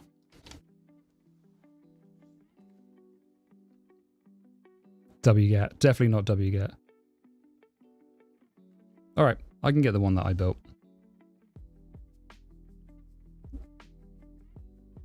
Let's implement clear first.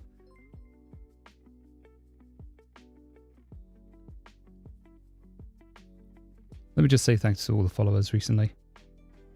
Young Pits, Make Slug, Pen T, Tonchek, Anurag, Axel Ben, Arkeens, Bicello, No Offense But Actually, Zach71, HK Baller, Reloe, and Chaotic Weeb. Thank you for the follow. No project command, but there is a today command.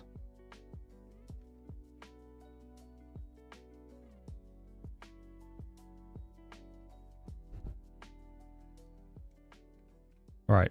This was originally going to be my Dreams of Code website, but I decided I didn't like the latency, so I had to cancel the project. Let me download it though.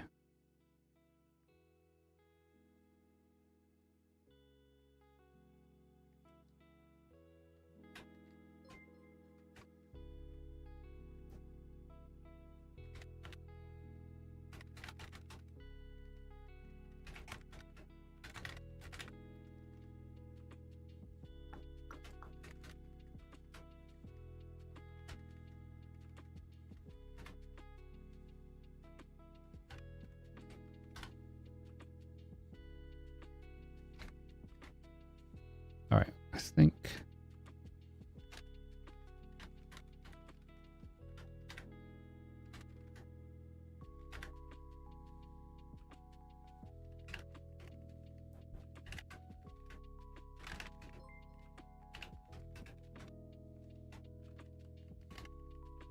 I'm actually going to detach and then we're going to do a new one.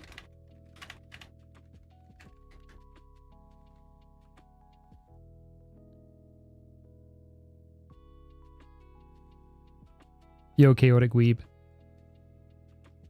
There probably is an increased startup time in comparison to P10K. Most likely because it doesn't have the, I think it's immediate prompt or instant prompt, which P10K has.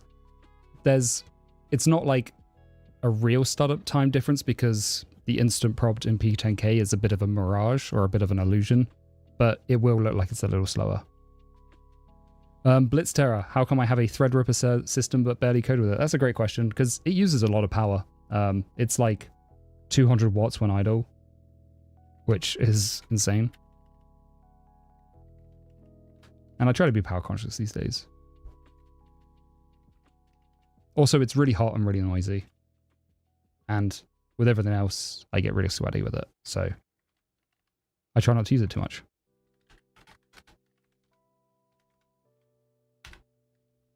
Zach71, that's one thing I never understand. Why would you want to use tmux over something like Kitty window splitting or just your window manager directly? That's a great question. So terminal multiplexers, they're a good thing to use because they're usually hardware accelerated.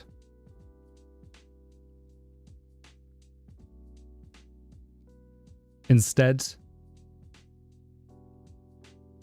you use tmux. You can use tmux because it can kind of live anywhere, so you can use it remotely, whereas you can't really use a multiplexer on a remote machine. Yeah, kitty splitting won't work over SSH. Also, I've just used tmux for a long time, so for me it's just force of habit.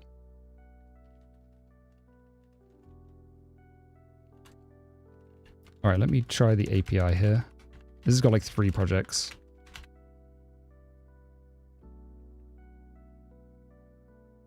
I don't know if I have the Kubernetes config on this one. I may have to get this from another machine.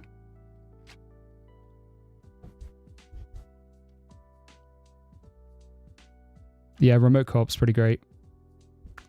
Yeah, I need a .env. Let me do that. But I'm going to do it on a different machine.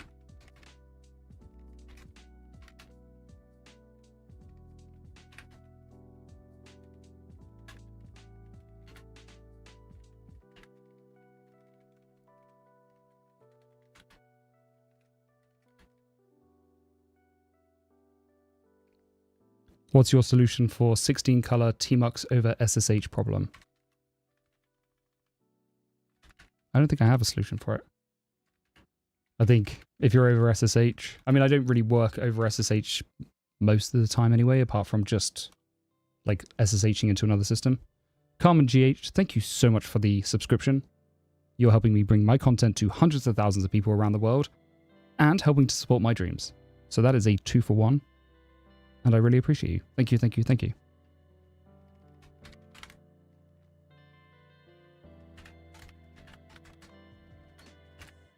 Yeah, it's...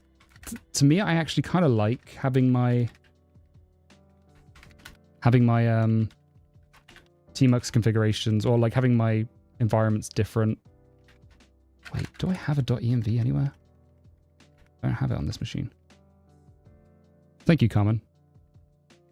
I'm really glad you do.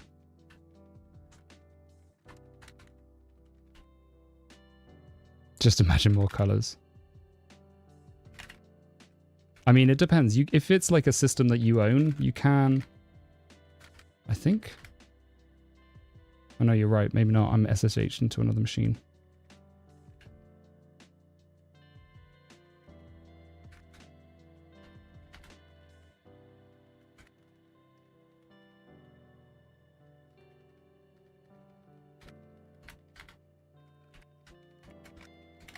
Do I even have .envs? This might be a case that I'm using another tool. Okay, I do have a .env. All right, let me Let me SCP that over.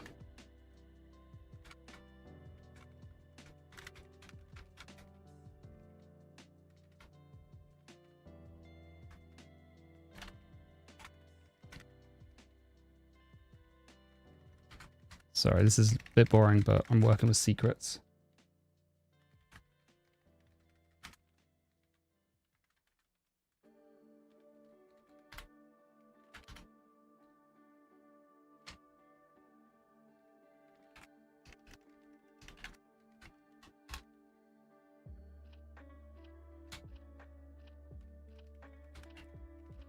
Where did I put that? Okay, there it is.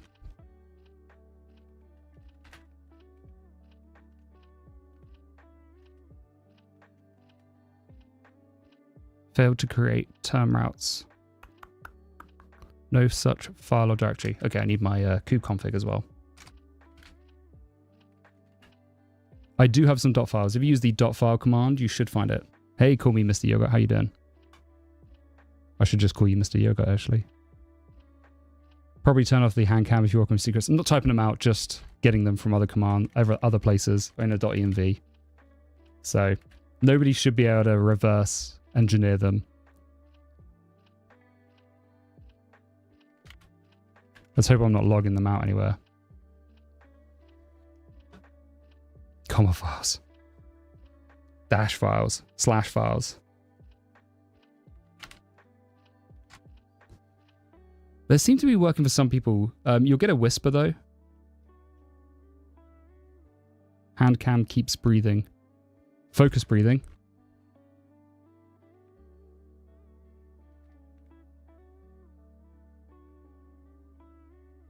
One eye FBFE, is that focus breathing? Yeah, I'll fix that because this was my old face cam. I'll fix that after the stream. Thank you for the follow.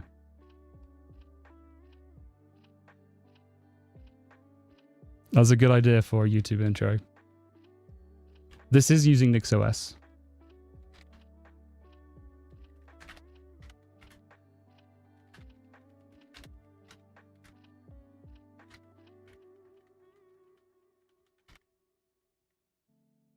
All right, let me try the .kube config.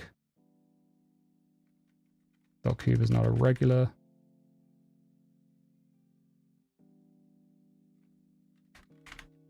All right.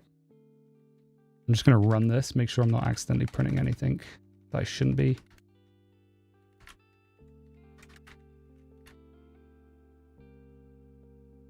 No Redis.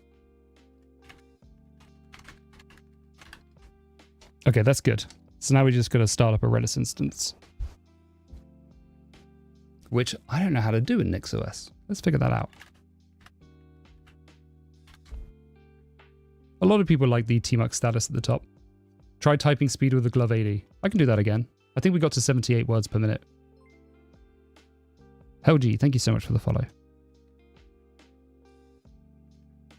All right, I need to get Redis running. Let's do this with Nix shell p Redis. Is that going to work though? Yeah, I agree, Sab. No Redis running.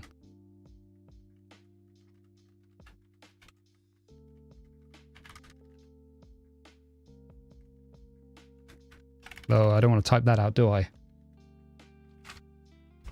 Let's get that off. I almost gave you my password there.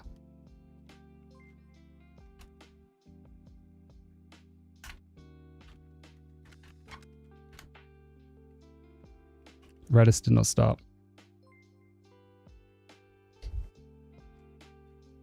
Almost typed out my password.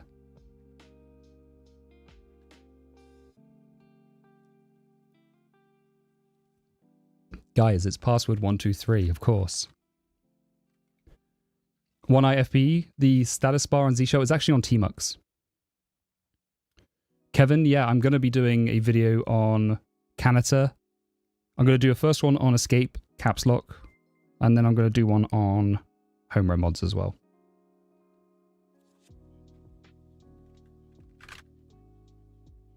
Is my AC running? Maybe. It's getting hot now. Yeah, how do I start Redis on Nix? In like, not in my config. I guess maybe we just do it in the config.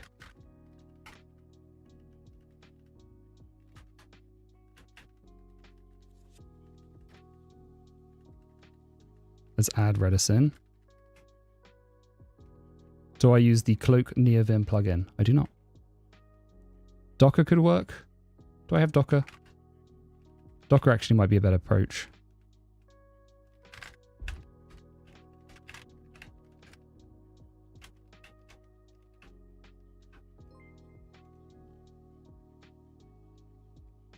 Hey Miko, thank you for the follow.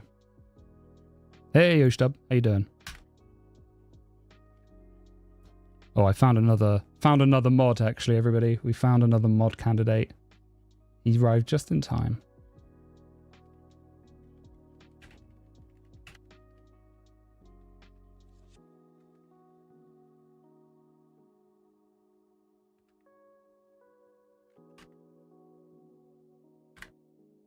There we go. Oh, Oshtub, you're already a moderator. Well, there you go.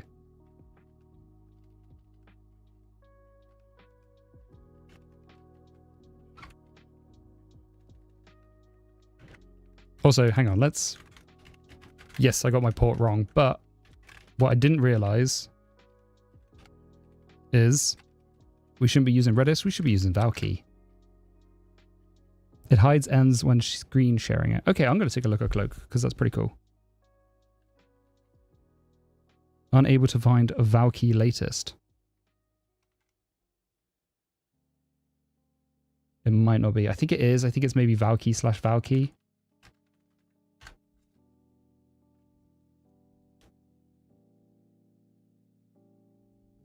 There we go. 7.4 is fine, but you know, we need to get into the good habits of not using Redis anymore. Which is a shame, because I like Redis. Or I liked Redis, I guess. I actually really liked Redis. I'm really upset about it. I was in talks with Redis Labs as well beforehand and didn't even know that they were going to do it.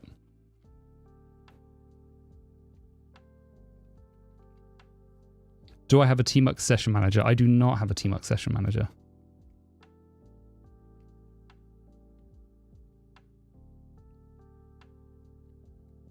Yeah, it is, Sag.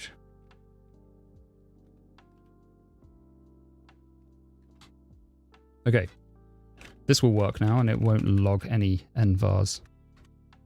Shouldn't anyway, but you never know. Oh, I think Redis is more than just a cacher. I think Redis is a powerful distributed key value store with support for other data structures. Yeah, very fast DB. It is in memory, but you can write to disk every so often.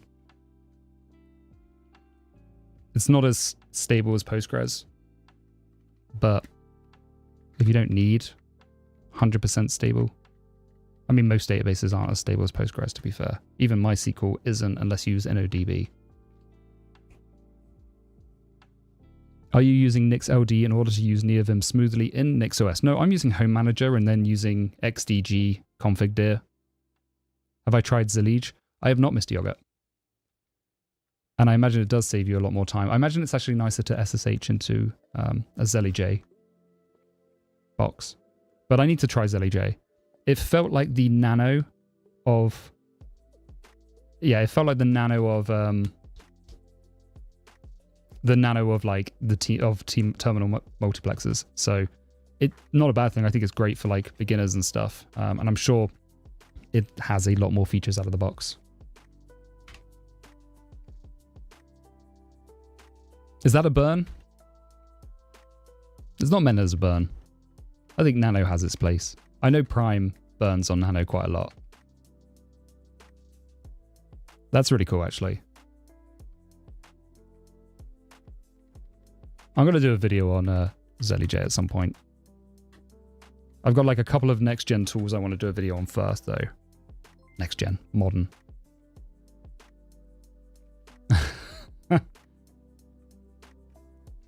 Yeah, I mean, it's hard to get out of near them at times.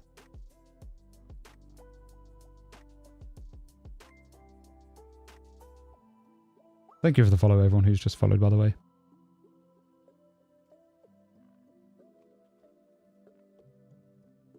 Oh, you can use Mason with NixLD. I'm going to check that out. Let me add that to my list.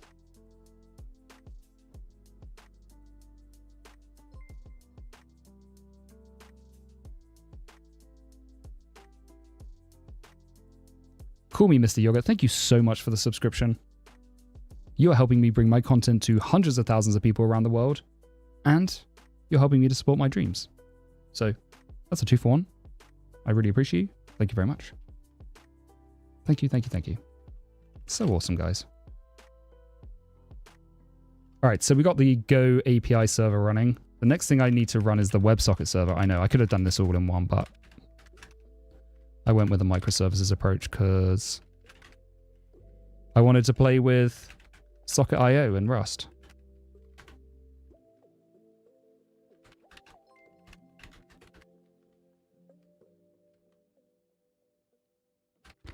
Rust up default stable. Let's try that.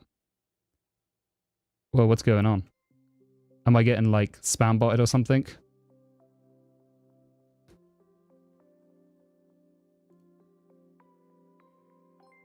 We're getting bot attacked. Let me disable that. Stream elements, thanks.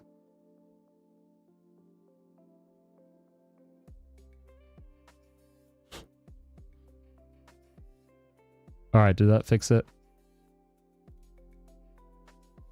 I disabled the activity feed. Follow DDoS.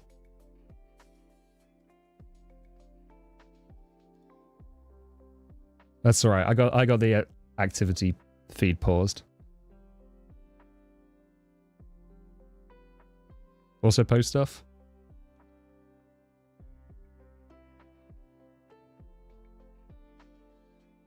In 15 minutes. What's the solution?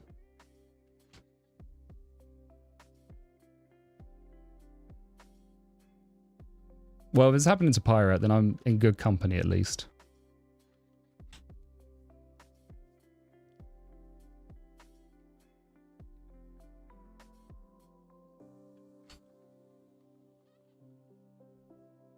Looks like the alerts just started going anyway, so...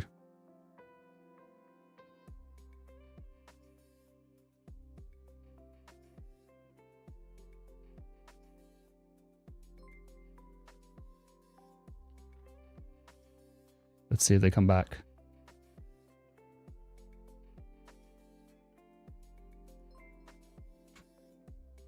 Oh, they're coming back.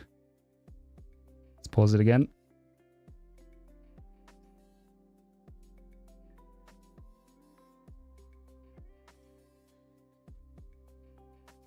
We'll just pause it for a little while.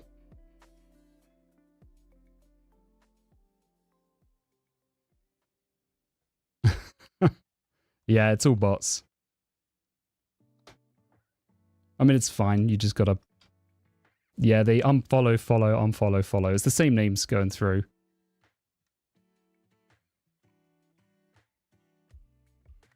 Who would do that? I don't know. I don't know.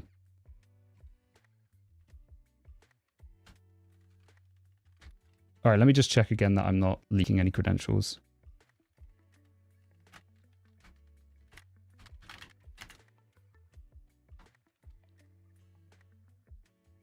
And then I'll rebuild it, because it's always nice to see like a machine building Rust.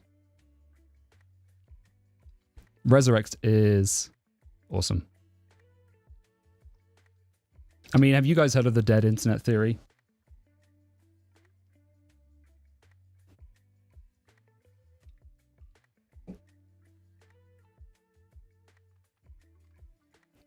Dead internet theory is that most of the traffic online now is bots and everything else. Like, so you're not actually engaging with real people as much as you think you are. You're engaging with bots most of the time.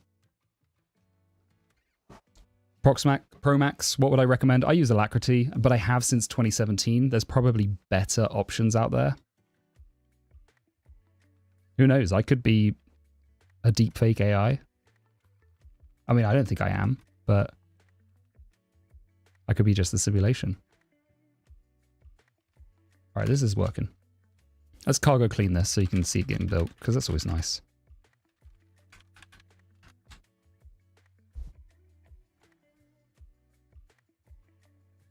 Yeah, I mean, if I was a bot developed by Coca-Cola, there you go. Not that Coca-Cola ever needs advertising. It's weird whenever I see a Coca-Cola advert. Like, who doesn't know about Coca-Cola? Have I got a video showing my setup? I got kind of a couple videos showing my setup, but not like my general setup.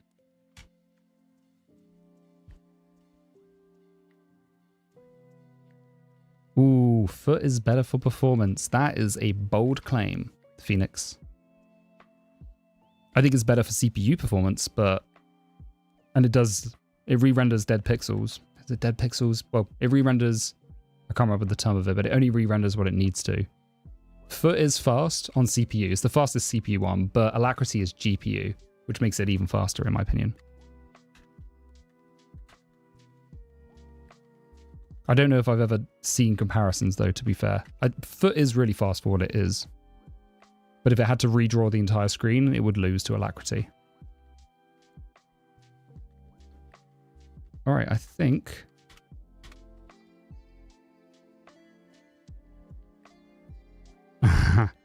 the DHH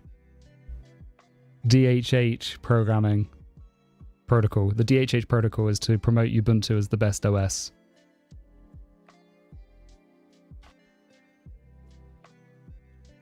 I don't know if DHH gets the philosophy of Linux, but I'm really glad he's using it and promoting it. Like, I'm not upset about that. But I'm not sure if he gets the philosophy of it just yet.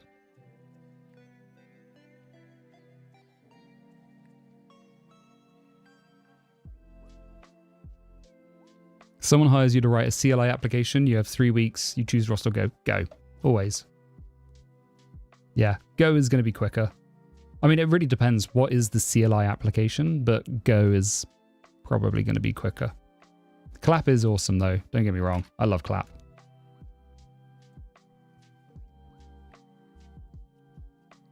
Mint is pretty good for a starting distro. Mint, Ubuntu, all of those kind of beginner distros are pretty good to get started with. My problem is I've not used any of those distros for years. I've been using Arch since 2017, and I've just been happy with it. Like, it's only broken 3 or 4 times. Pop! OS is pretty awesome.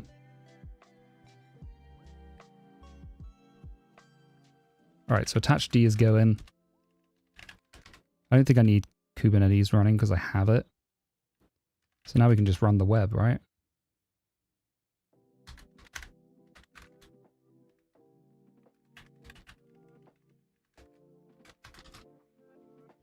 This is a Next.js project, so I know a little bit better.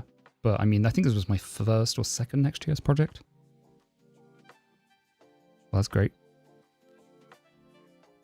Oh yeah, that was why I stopped working on this, I think. I can just force it.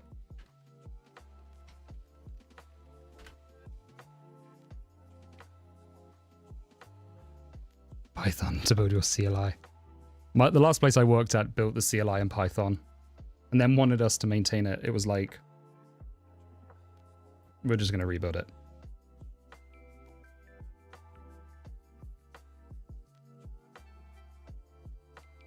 Ooh, it is 90 degrees out there today. That is hot. I don't know what that is in Celsius.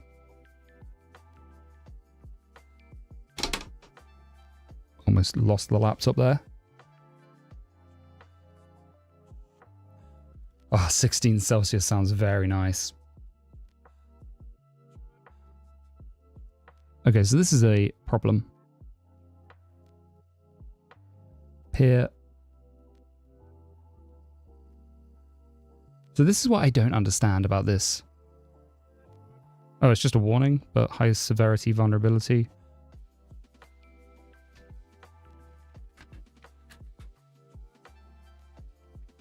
Yeah, the Threadripper is great for a compile server. It compiles Rust real quick. 32. Hot. Hot. Dog, man. Let's see if this works. I'm going to open up another window quickly.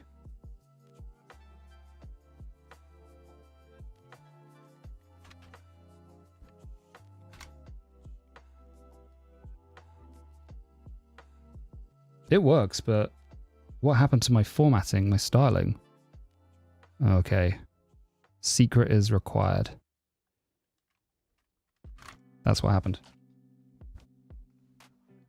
You've never heard of DHH before? I guess he's not that famous. I don't love all of his takes. I also don't like Ruby on Rails. I think it's just not for me. It's a bit like the Kinesis. Ruby on Rails and the Kinesis. Very structured and organized.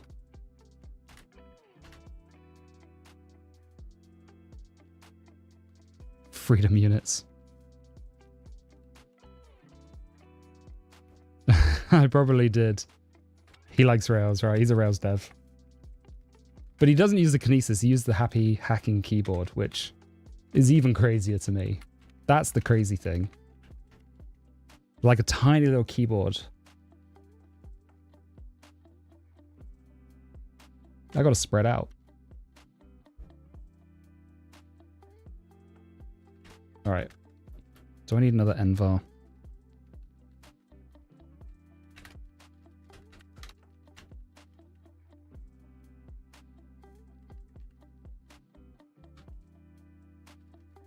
I do need another envar.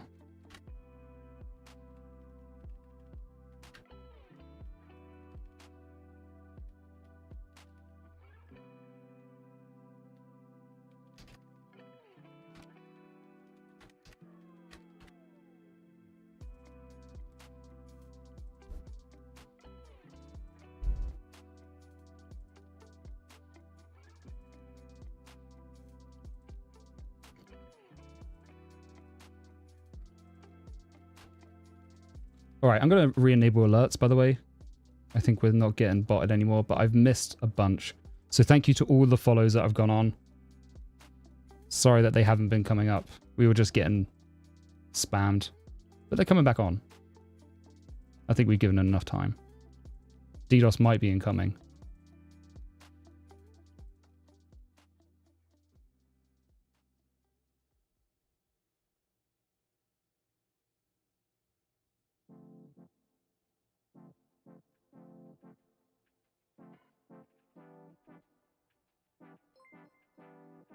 Are they already starting again?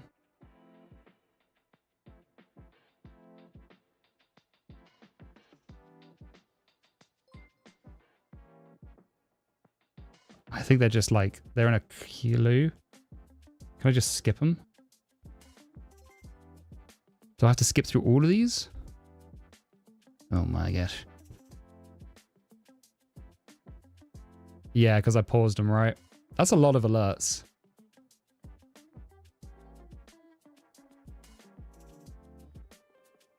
Right, if I just mute them for a little bit.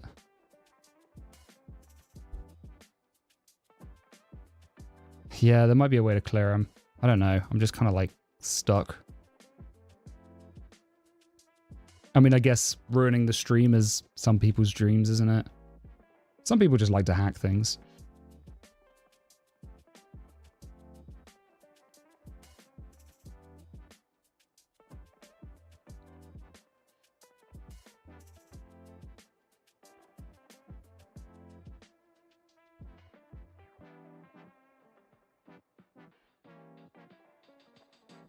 I don't know how to just get through all of these.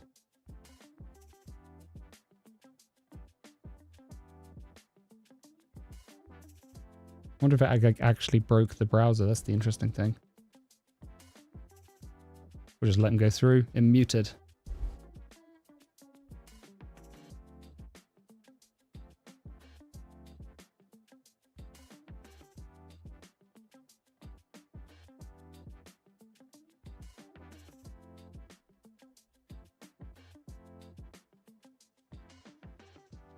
Yeah, ads and spamming is probably going to be the main thing. But I have no idea how to get through all of these.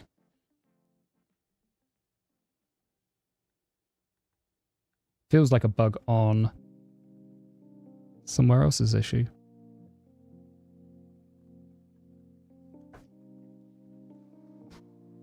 I could hide them, but then it will hide it for everybody. That's the only problem.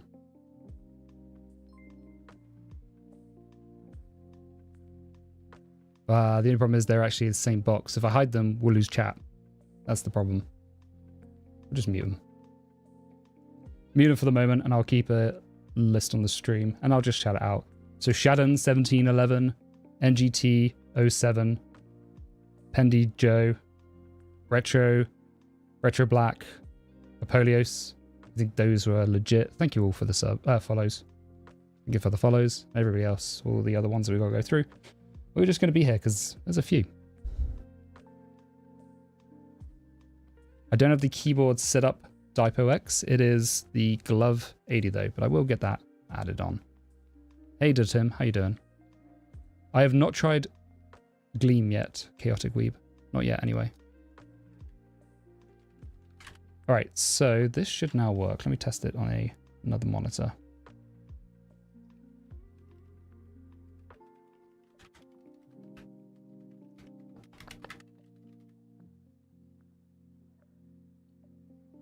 I need yarn, apparently.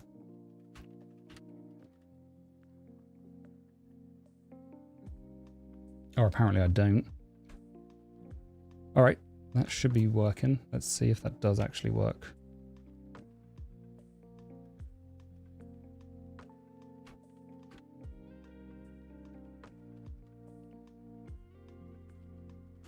We're back to the issue with the browser.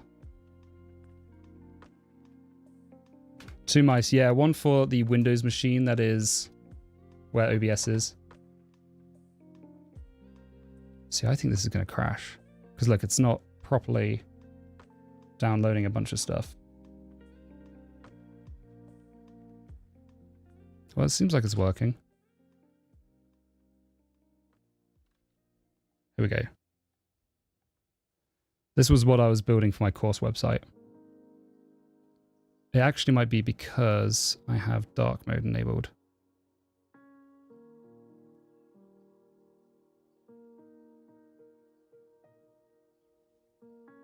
Let me turn it off for this.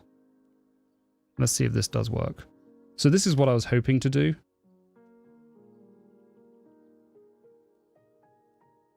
With my courses as like a ton of test gen. Yeah, it was Next.js, as you can tell.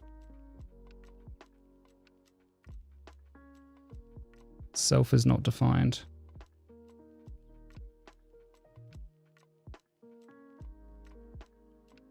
But this should open up a connection onto Kubernetes, but it may not do that.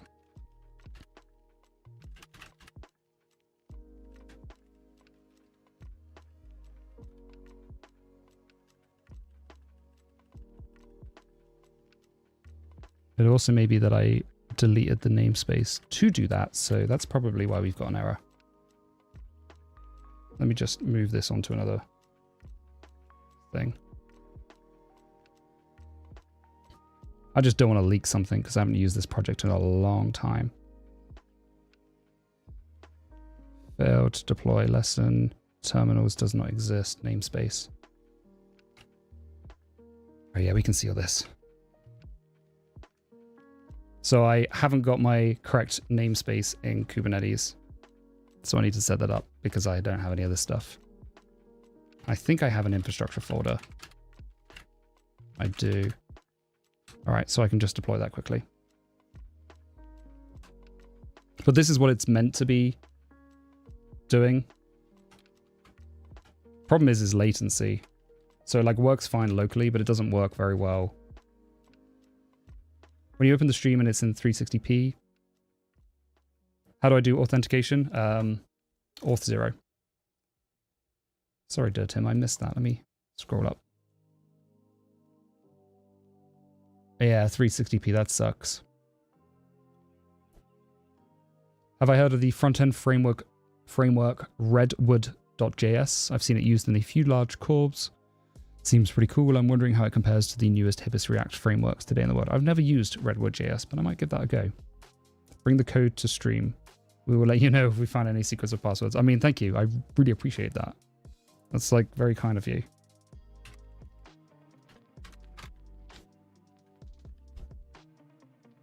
Yeah, I like Svelte.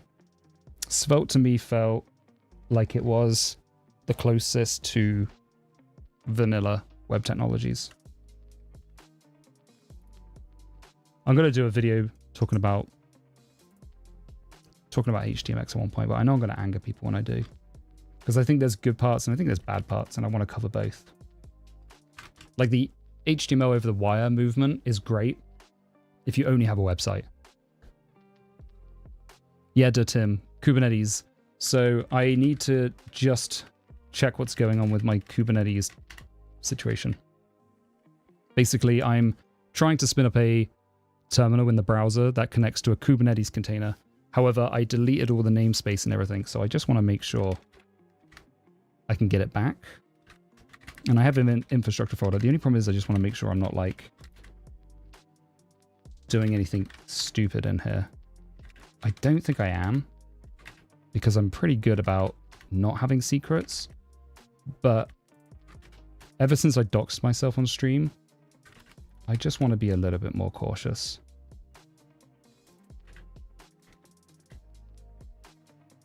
Okay, I think it's fine. I don't think I'm doing anything.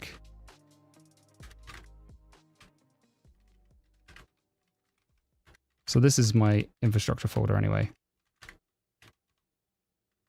So I'm using customization. There's nothing really that special in here. It just creates a namespace for terms.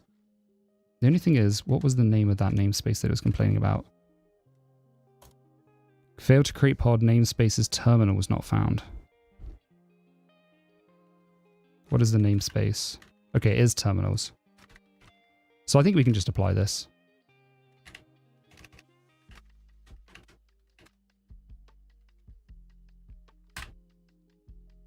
Okay, so that worked. Did create a couple of secrets. I don't know what the deployment manager is. Let's see if this works though.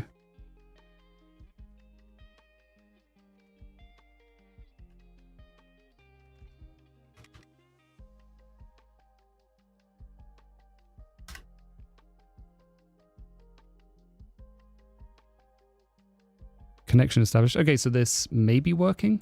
Okay, so it's connected. There you go. So, okay, that was probably a little, you couldn't really see much happening.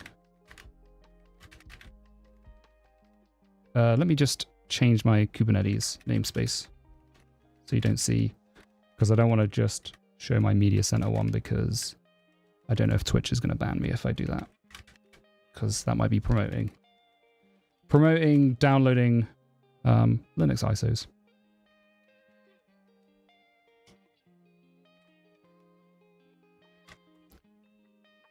But this is what I was thinking with this course anyway. I also don't have Kubernetes installed, so let's go ahead and do that. Nix shell Kubernetes doesn't exist. kubectx maybe? Kubernetes. Yeah, Kubernetes does work. Okay. Terminals.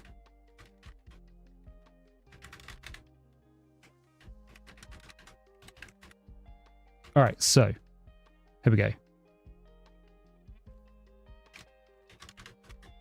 Okay, so this is the container that's currently running. This one right here. This is running like a tmux session. Dreams of pirates. It's part of the freedom, being a pirate. You can either be a pirate or you can be part of the Navy, as Steve Jobs once said. And then he went and built a Navy full of pirates. So this, as you can see, started 81 seconds ago. This is a container that was spun up by the website here, which we're now connected to. So like, I think if we can kexec in maybe. I'm not sure if we can actually, but k logs. Okay, it is putting out the logs, which is interesting. I don't know if it will. Oh, this is so annoying. This is even worse for that bug that we're seeing. Okay, it is logging out though. You can see like the logs of the container is exactly what's happening in the actual terminal.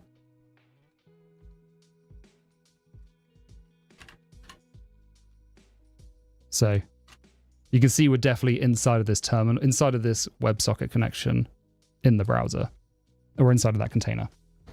It is jailbroken, so like I don't think we can ping.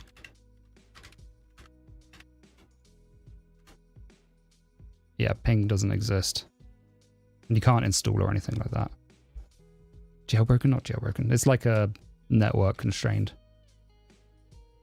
But so for the task, this is where I thought this would be really cool. I'm also going to check the alerts, make sure I'm not missing anything.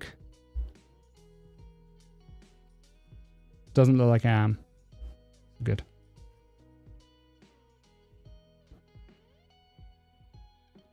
Okay, so the goal of this is to get attached to tmux, so you can just run.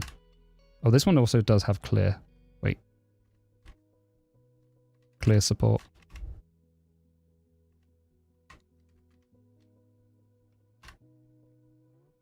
So we can clear on this as well.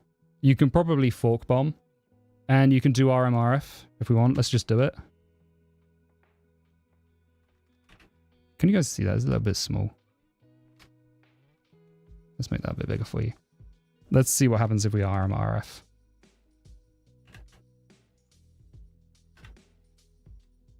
Okay, so I mean it tries to, but it gets a bit mad about it.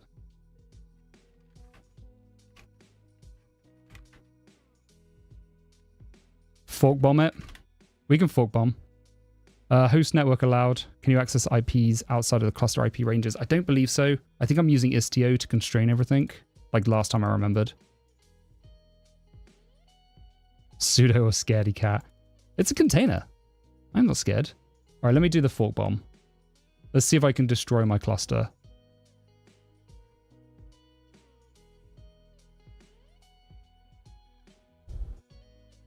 Yeah, I know. Really struggling to type clear. I don't know why I am, actually. Is it my home road mods? It might be my home row mods. Fork bomb. Looks like it did it. It killed it. So you can fork bomb it. Did it actually kill it in Kubernetes? It didn't kill my cluster, though. It just restarted it. So you can kill the container.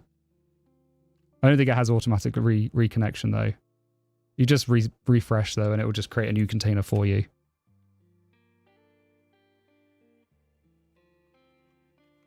So you can definitely fork bomb it, because it is a real bash terminal at the end of the day.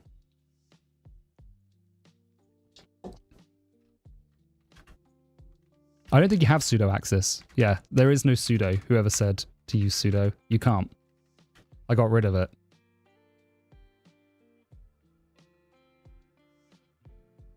Yeah, I mean, this has CPU. That's why it killed it so quickly. It has CPU limits. Let me go into the infrastructure. Actually, I don't think there is infrastructure.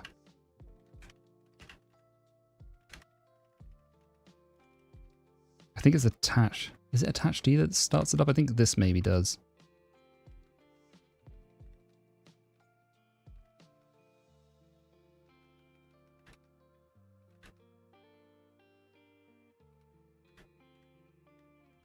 This is Redis.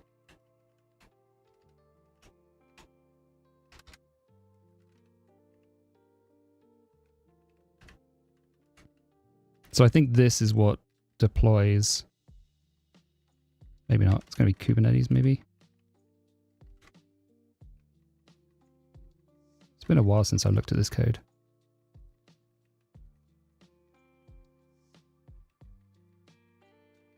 I can't remember if it's this thing that starts it up or if it's the attached D. Deploys the lesson. Maybe it's the attached D. Yeah, it's the attached D.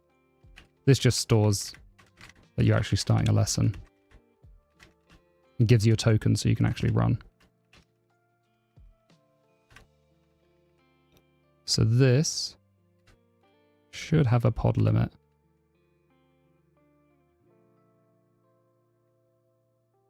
Client pods. Maybe this doesn't do it actually. Maybe I actually start out somewhere else.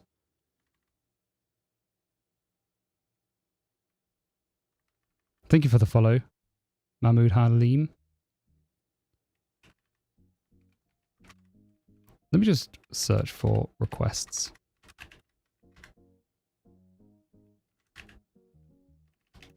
Maybe it's not in here. What is that horrible thing?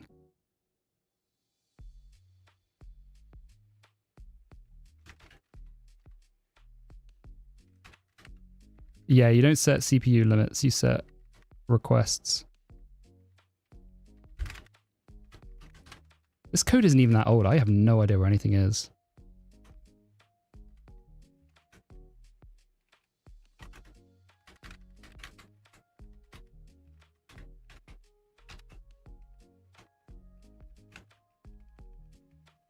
Maybe it's the cluster? This is me connecting to the... Here we go. Okay, yeah. So I'm kind of generous. 20 megabytes. Although I do set a limit. We should get rid of that. I shouldn't have a limit. Or... Wait, no. In production, you do want a limit. But in this, we don't. We don't want people to take more than 100... I can't remember what this is. 100 millis. Thank you for the follow, Monroe.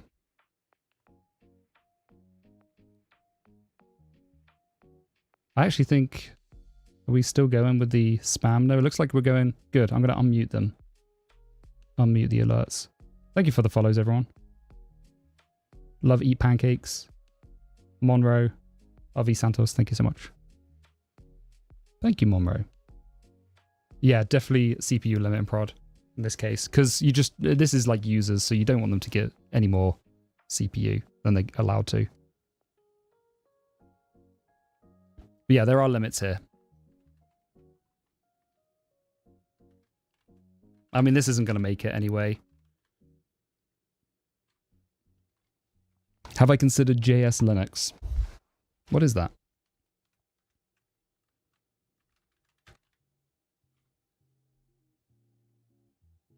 Run Linux or other operating systems in your browser. Is this also WASM? Okay, I don't know what that is. Thank you for the follow, Voset. This is Flashbang. Wow. Sorry, everybody.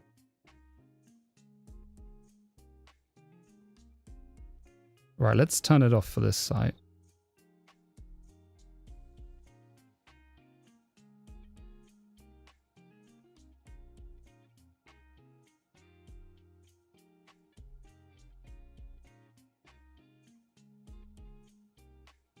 Sorry.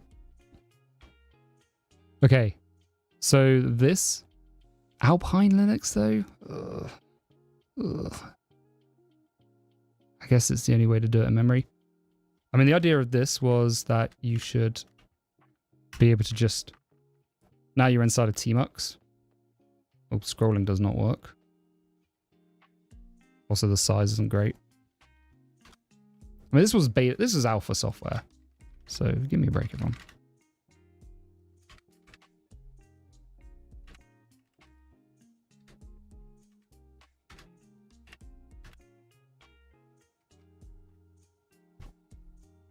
Do you know what? I wonder.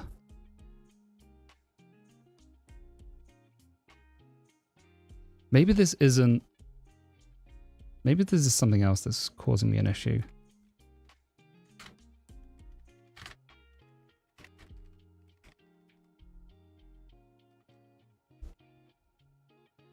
It's not even released, no. Thank you for the follow, Edbar. And Tommy B. Dev. Doesn't look like our alerts are unmuted. Because I'm not hearing them come through. Alright, but here you go. We're in Tmux in the browser.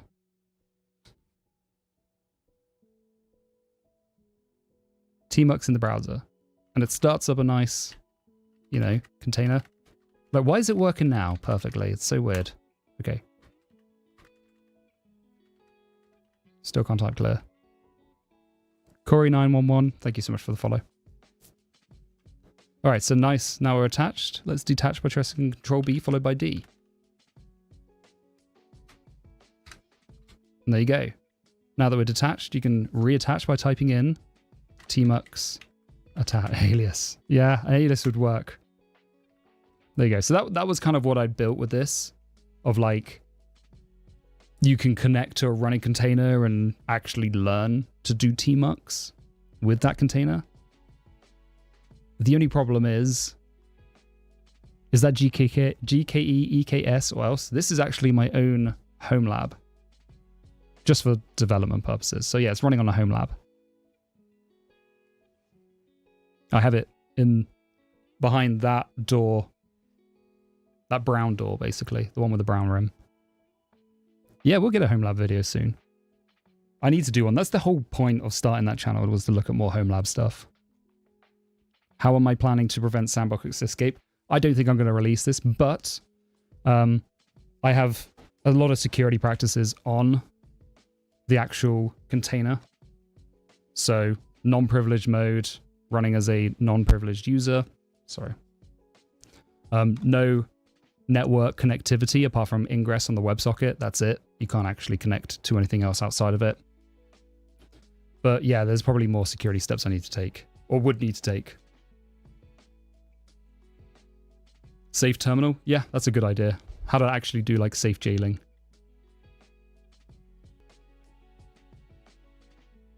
But yeah, you could, I mean, you can fork bomb this, so you can do some things, but like you can't, it doesn't matter. If you fork bomb your own session, like who cares?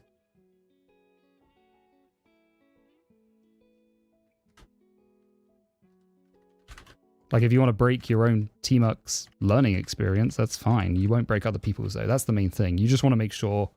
Oh yeah, no, so how I was going to do sandboxing, I was going to use this. What is it? V cluster? This is what I was planning on using. Yeah, so you create a virtual Kubernetes cluster inside of Kubernetes. You know, hey dog, I heard you like Kubernetes, so I put Kubernetes in your Kubernetes. That kind of meme, right? But yeah, you would just use this to spin up a cluster per client or per user account, and then they could only interact with that. Like Kubernetes, yeah. So this was like if I ever went with production with this is how I would have done it. I would have just had a virtual cluster inside of there, and then you are scoped to your virtual cluster. If you want to destroy that virtual cluster, be my guest. You know, well, I guess you are my guest. Yeah, that's how I was planning on doing it, like to be ultimately secure, and then still, you know, no egress, no accessing anything else with Istio and stuff.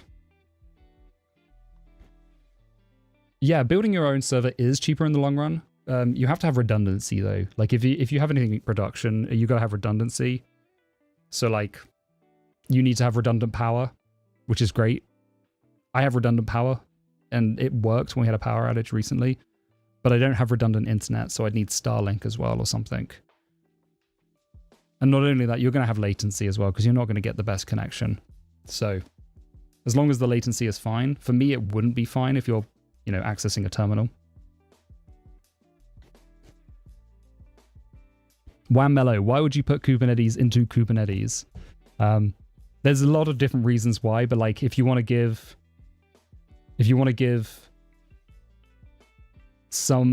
like people a cluster to work with, you can easily spin up clusters without having to, and you can share hardware. So let's say you have a dev cluster, or you have a bunch of developers and they each want their own cluster to tinker around with. You can easily spin them up their entire cluster. That won't affect somebody else. In the case that I wanted it, it's more secure to have a virtual cluster because they can only interact with that cluster. They can't get out of it. Bastione, what do you use for redundant power? I have Tesla Powerwall, which works pretty well. I also have a solar array. And then we just cut off things like, well, I have a UPS as well. So I have a UPS and then I have a Tesla Powerwall outside. Hey, Benjadev. But yeah, there's definitely some reasons to use virtual cluster. When I saw this being demoed, there was some amazing stuff happening with it. Like a developer could get a whole developer environment spun up with a single command, and they would have their own isolated remote environment that they could use, destroy, spin up with, test, or whatever. So it's pretty cool. Yeah, the Powerwall was awesome.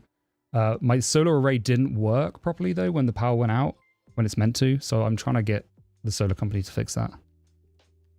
Volp23, thank you so much for the follow. But yeah, this was pretty cool. I will probably revisit it at some point.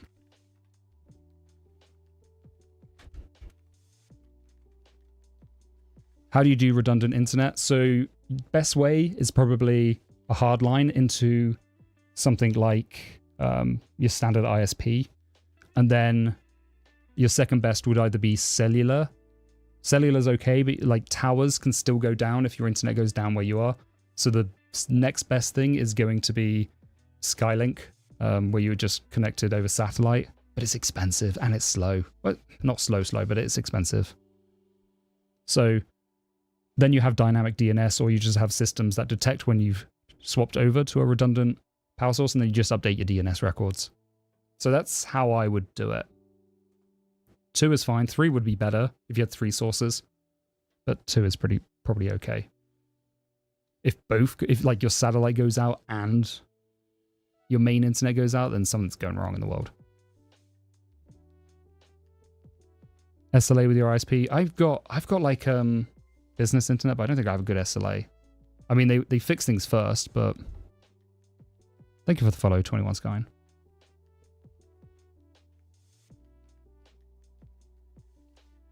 Wildmellow, that's pretty good. So Wildmellow on YouTube put, because of servers, I've been self-hosting at home for about a year now, and I had about 2 hours of downtime. That was my fault switching routers. UPS for power. Yeah, UPSs are pretty good. They're good for like, you know, a couple of hours. But if you've got a couple of days, that's never great. That's what happened to us recently. Thank you for the follow, Shiridas. Thank you for the follow, Unafraid BG. It's been a great stream today. 144 people. Let's go. We're going to do partnership, I think, in the next month or so. So I'm going to have to get you to all join me for that. We're going to have to pull together, rally together and get through it.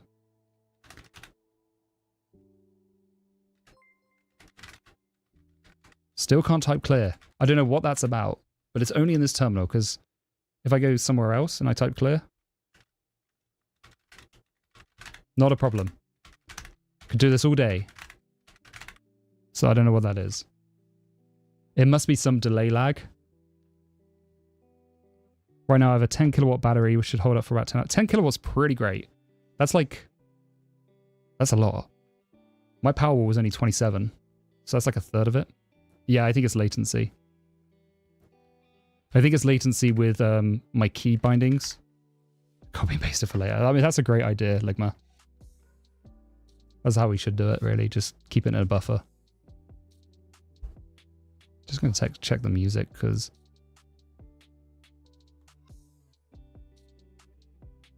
Yeah, okay, we're good. I got copyright, not dinged or anything, just revenue split, because I didn't check Spotify and it went to a non-copyright free music. Which, again, rookie mistake. This is Hyperland and NixOS. Enrique Picanso.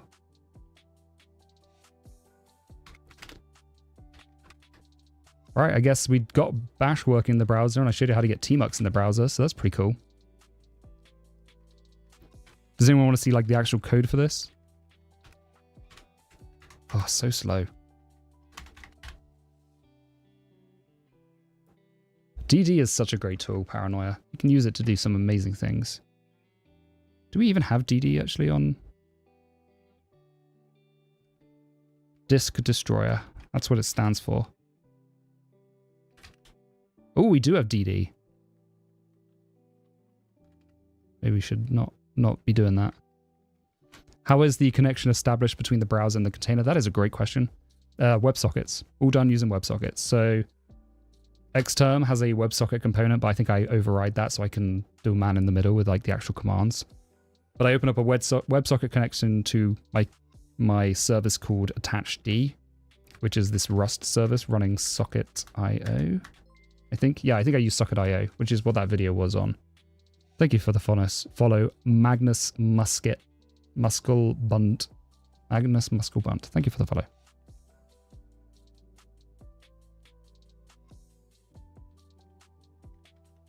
Are you using Cloudflare? Warmellow?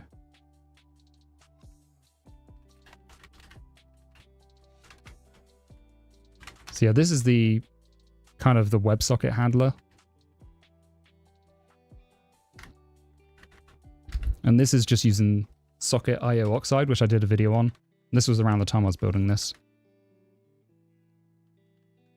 So it just connects with Socket.io, basically.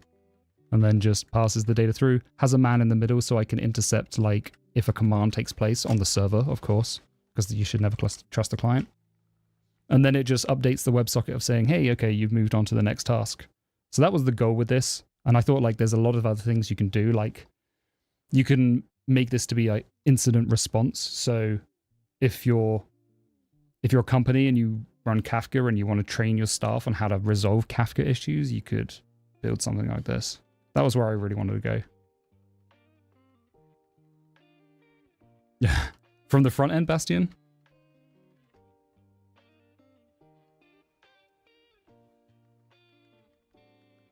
That's bad advice, isn't it? I remember when I was building an iOS app for the first time, I was like, how do I connect to the database? And the first Google result I got back was don't. You don't do that. Latency issue can be solved with local echo if the network is the same source of latency. Kind of like how Mosh does it. Yeah, it can be. Local echo. Like a bit like Dead Reckoning, right? Local echo, I guess, is a better name for it. The only problem is with that is, I guess, what happens if you do a command. You have to kind of intercept that command was taken. Especially when it comes to tmux, like some of those commands are not pressing enter. Thank you, Omri Picanso. I'm terrible at pronunciation. Raw SQL queries in the client. Terrible. Hey, Juggin. What does Dead Reckoning mean? Dead Reckoning is... There's two types of Dead Reckoning. There's Dead Reckoning and Pedestrian Dead Reckoning. Dead Reckoning is when you have a low latency system. You do some inference based on the last update you have. So video games do it. So you know when somebody lags in a video game and they just start running into a wall and they just keep running? That's Dead Reckoning failing. Or that's Dead Reckoning what's doing that. Because you receive the last update they get, which is like their state, their position, and their velocity. And then you just apply it. So that's how it looks smooth when it's on a video game, because you're getting less than 1 of 60 updates every second. So they use Dead Reckoning to make it kind of seem smooth and transition. It works most of the time. When you get lag, it doesn't work because they end up just running off. Pedestrian Dead Reckoning is very similar, but you do that for real life people. Like, you determine where a human is by calculating their steps and everything. So I'm using it wrong, Dead Reckoning, but I've not seen I've not seen the Mission Impossible Dead Reckoning. I mean, it's just because it's got the name Dead in it. It sounds cool, I guess, but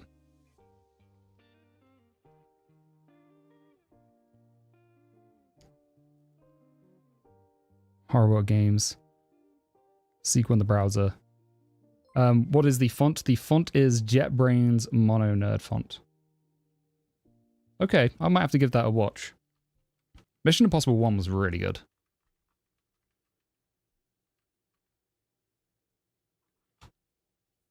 So yeah, this is just basically a WebSocket connection between the Kubernetes container, which it gets the ID from the session, and then it would just attach using the attached to pod. That is literally the... I haven't got any of my stuff installed on this. My LSP, my language server. But yeah, attached to pod, so it just attaches.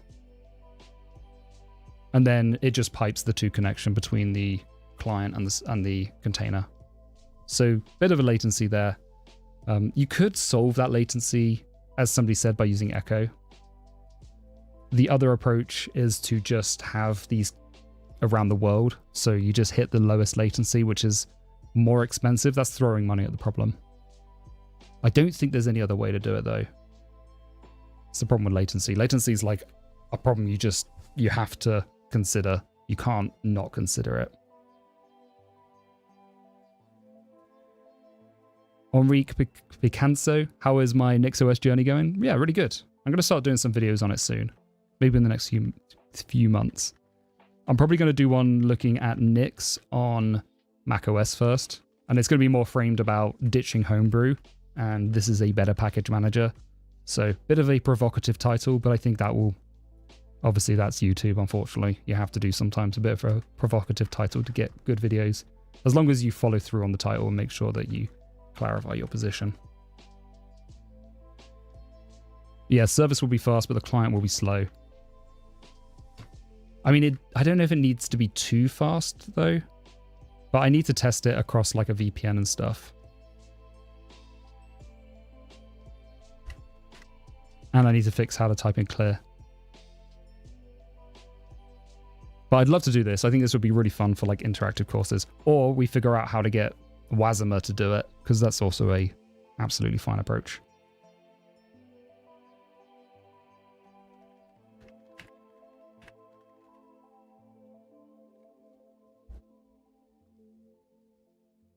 Tmuxer, launch Tmux sessions. That's something completely different. This is the problem with Wasmer. I've like not figured out what it's doing. Obviously it's WASM, and they're bundling WASM up and having a registry.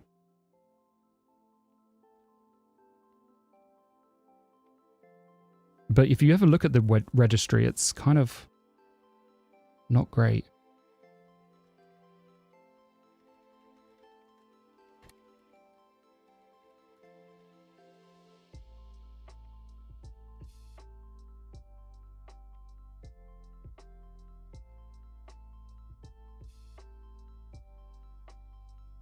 Supports Docker, apparently. So, like, if you have a Docker container, can you deploy it with Wasmer? Is that possible? Because that's what it implies by having the Docker whale. But I don't know how that would work.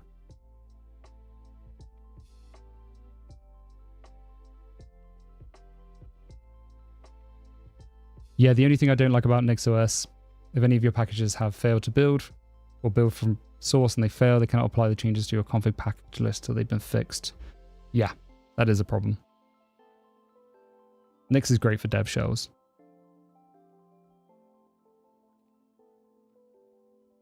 Running Wasmer containers.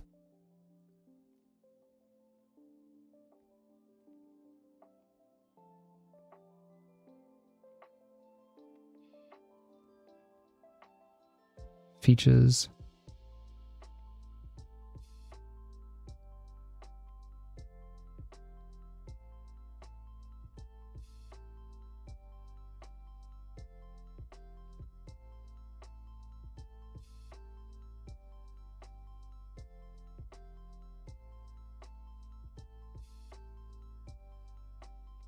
So you can publish.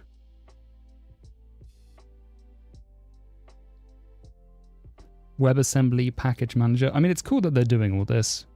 I just don't understand what the reference to Docker is.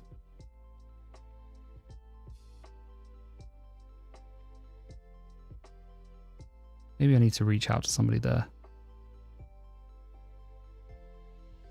Yeah, it feels a bit like dev clickbait because... But I mean, they do have Bash.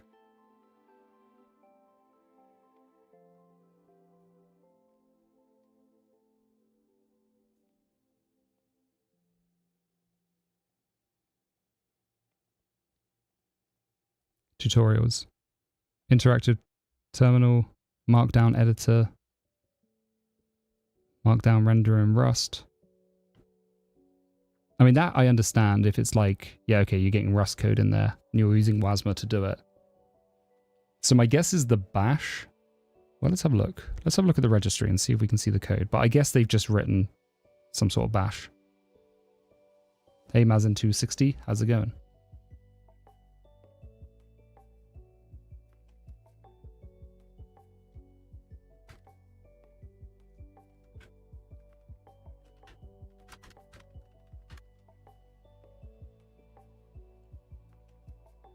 Because yeah, when you look at these, I mean, this is obviously a bug. Hold two numbers, no dead research. Like this looks very alpha.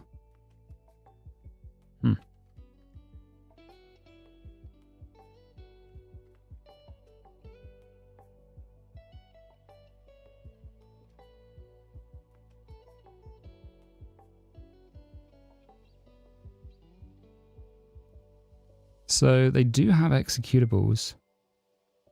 Thank you for the follow, Susan Talak. Bash. JavaScript. Core utils. So it does have core utils in there as well. But I can't see what there's how they've done this. Polaris A, thank you so much for the follow. You can compile bash and tmux to WASM yourself and run them. I think that's probably the right approach, to be honest. Let's actually do that, shall we? It's C tmux, right?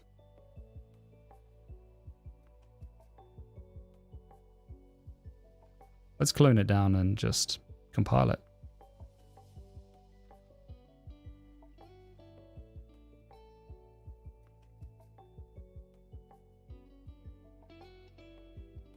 Wait, what happened to the SSH?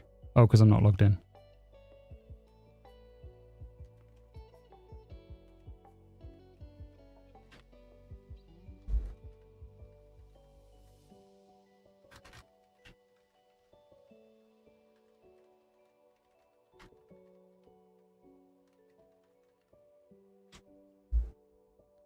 B minor bash? What is that? Oh, unofficial bash fork. All right, how do you compile with WASM again?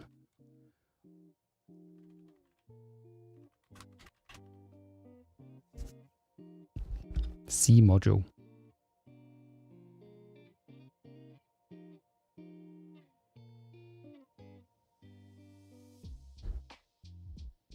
It's not going to be that easy, is it?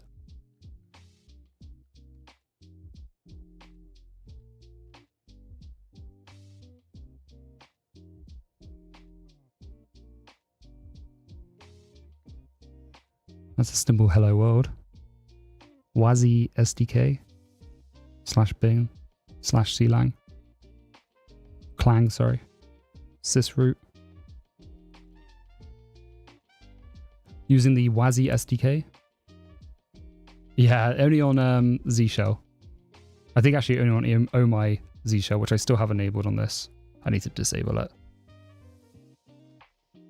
But you can keep adding dots to go further up.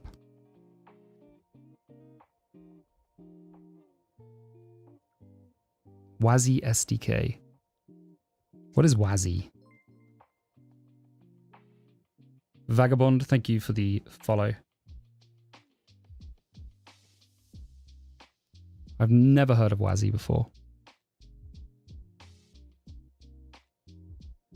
And its description also gives me very little information.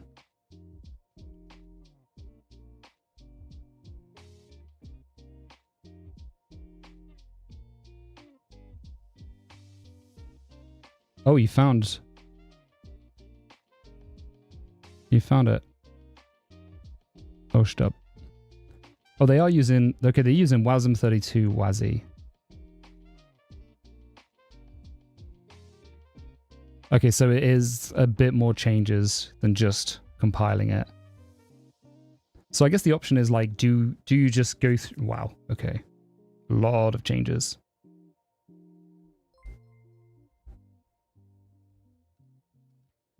WASI makes it so you can run it outside, okay. So you have to use the WASMA, WASI, and there's a bunch of diffs you have to do. Well, I should actually get this on the screen, sorry. So this is thanks to OSTUB. But these are the changes from Bash, the official Bash, with the WASI Bash or WASMA Bash.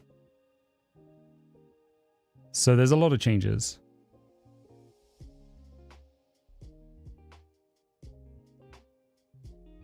So it's not just a drag and drop solution or plug and play solution, which is a shame, really.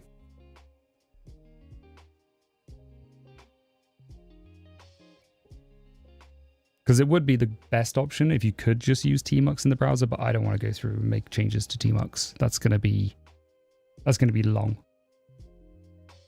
I'd rather just figure out using WebSockets, personally. Oh well. So, WASMA was an option, but I don't think it's the option.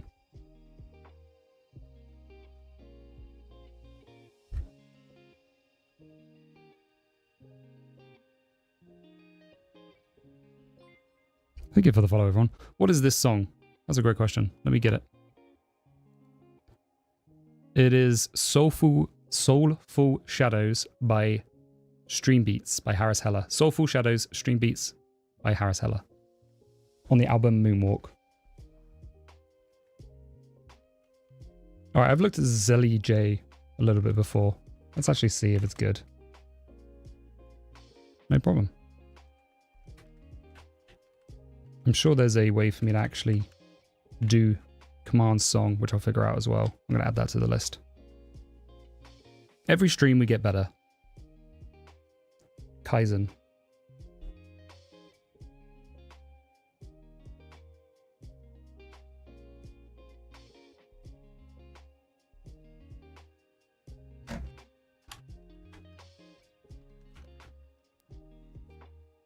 Oh, obviously I can't use Zellige in...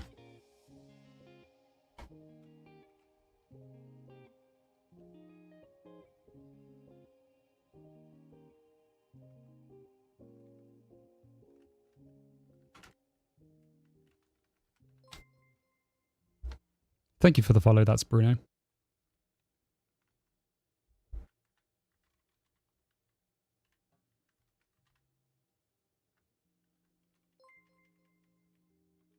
I'm in Bash, aren't I? I need to get into Z Shell. Polaris, this is Hyperland. Thank you for the follow, Quotesy. Is it dash command? Z Shell?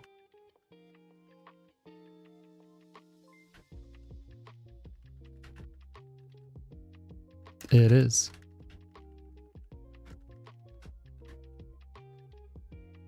Thank you for the follow, Pink Waffles. Hey, that's Bruno. Do I prefer Firefox over Brave? I've never used Brave. The whole crypto thing for me is... I mean, I know it's good for ad block and stuff, but yeah, I don't know. I'm always just a bit skeptical of crypto stuff. Okay, so how do we create a new tab? T. Wait, Control and T. N. That's pretty cool. Control and T. Move is arrows. Okay. Fine. Irons, thank you for the 6th month subscription. That is awesome. Oh my gosh. Thank you so much for, 1, helping me bring my content to hundreds of thousands of people for 6 months. 2, supporting my dreams for 6 months. That's half a year. Thank you so much for being an absolute Chad. Thank you, thank you, thank you, thank you, thank you, thank you.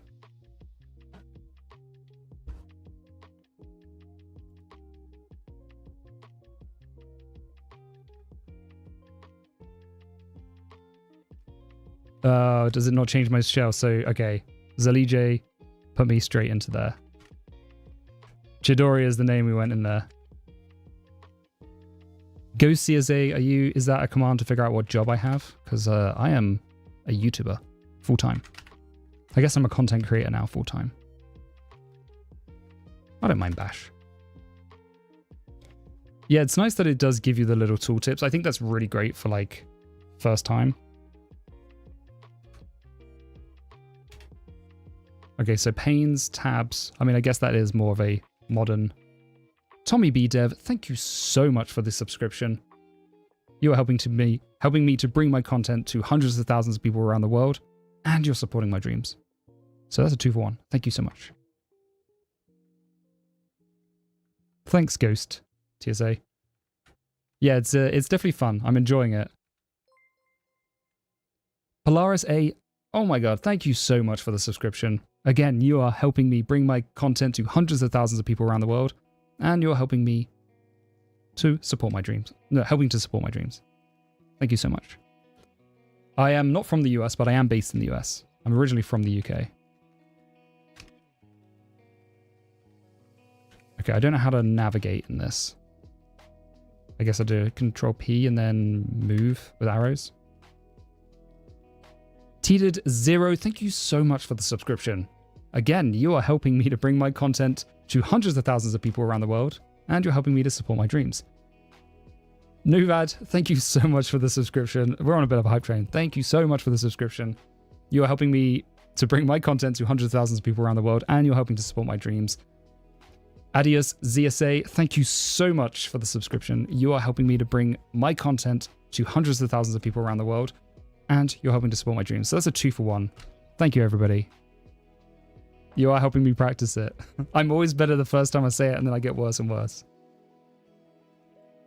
Yeah, I mean, I've got these little pads here, so I can just press it, and that's it. That'll save me. But, you know, it's more genuine. So, Zellige, I mean, it's cool.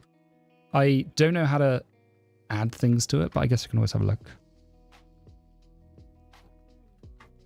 Chesmoy or Chemois. I have looked at Chemois a little bit. Let's actually look at it now. There was a couple of things I didn't like about Chemois.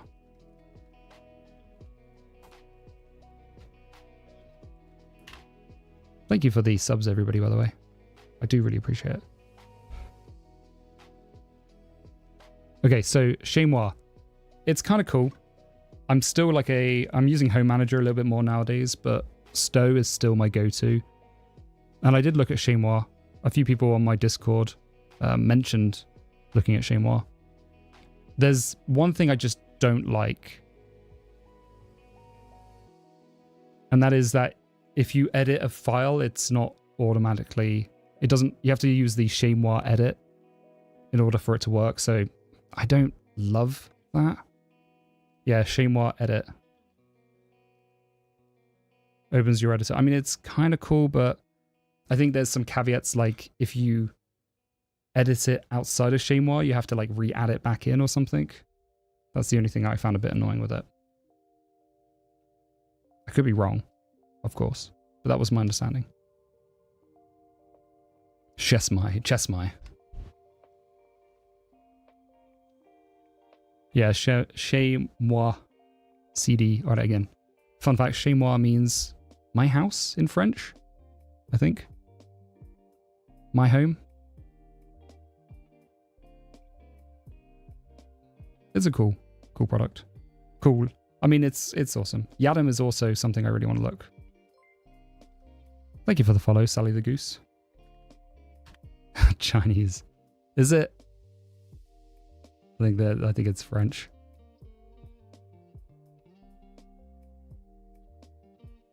I do know what mortgage means in French, but tell me. I want to look at Yadam, not Yadam was the other one I'd always considered. And I think Yadam is closer to Stow. And this Firefox. Is it like...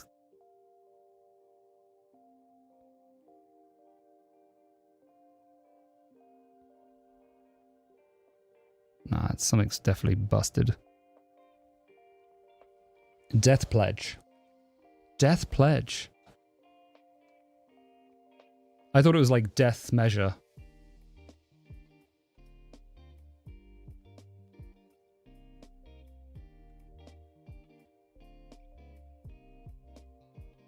Like a death gauge.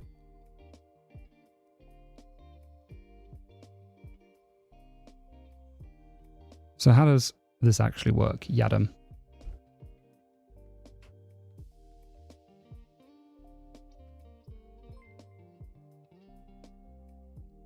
MJ Lawrence, thank you so much for the follow. Mortal Pledge.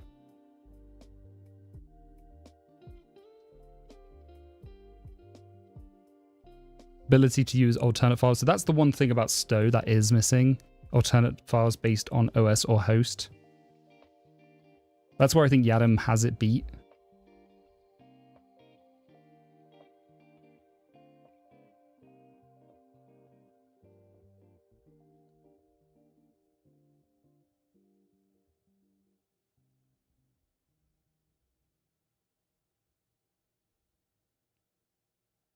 Most people probably don't need that though.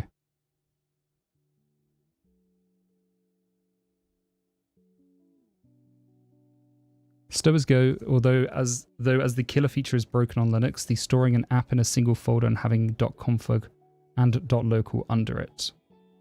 I think you can still do that, maybe.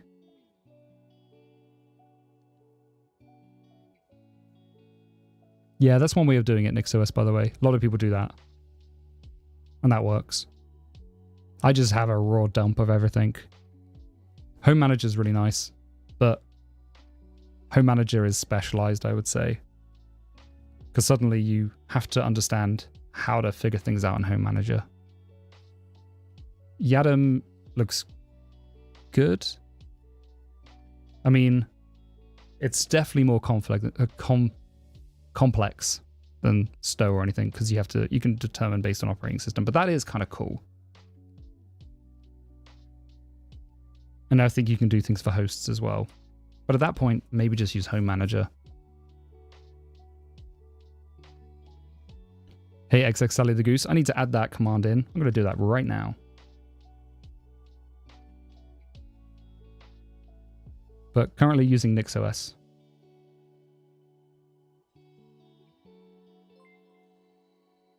Ansible, yeah. Let's add it in. OS, and it's going to be...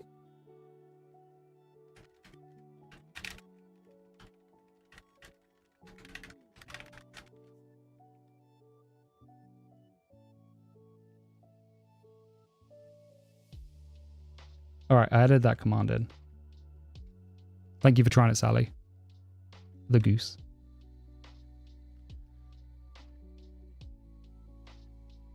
Yeah, I really like NixOS.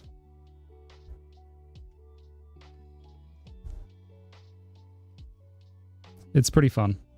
It's nice to have kind of your configuration just live across different machines. It's the perfect tinkering OS, I would say.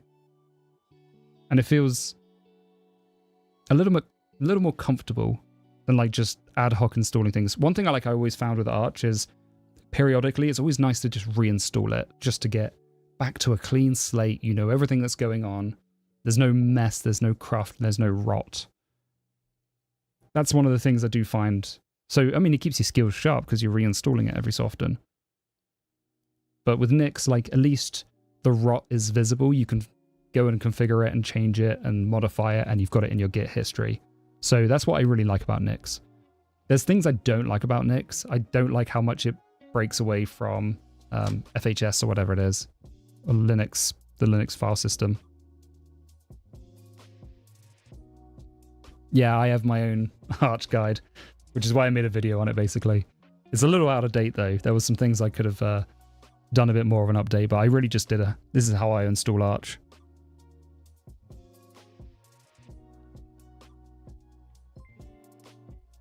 Hey, T0, thank you. Tried to make the switch to DevOps, but was offered an embedded .NET C/C++/C# position. Any tips for a Linux fanboy working in a Microsoft environment? Ooh. WSL 2, I think that's going to be your best friend. You can install Linux apps with WSL 2 and they will work. Thank you for the follow, SarvSH, and thank you for the follow, Alphonse. Oh, my Bosch and PowerShell, yeah, that's also going to be useful.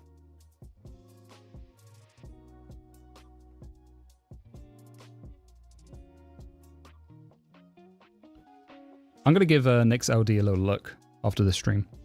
I'm actually going to open up now and just have a look. Run unpatched dynamic binaries.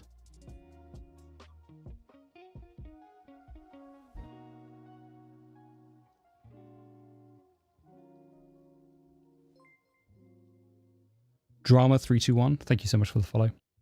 Thank you for the follow, Reese Sazizi Awi. Thank you for the follow.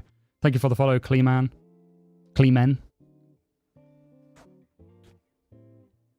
Yeah, I need to check out No Boilerplate. I didn't know he was using NixOS. But I know he's done a few Linux workstation stuff, which is kind of awesome.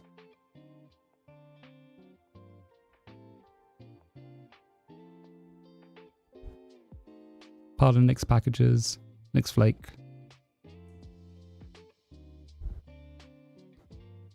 Make library path. Okay. Kind of cool.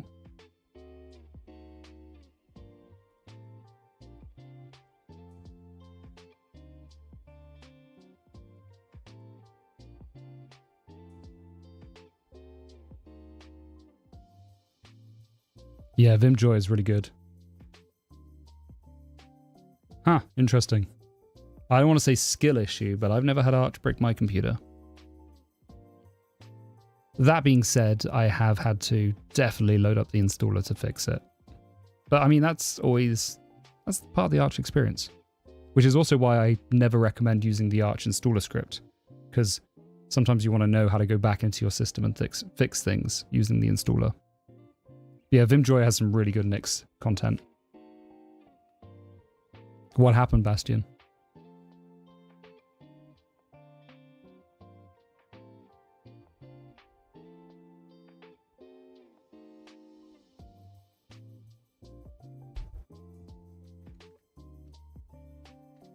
We're still connected to this container. It's kind of interesting.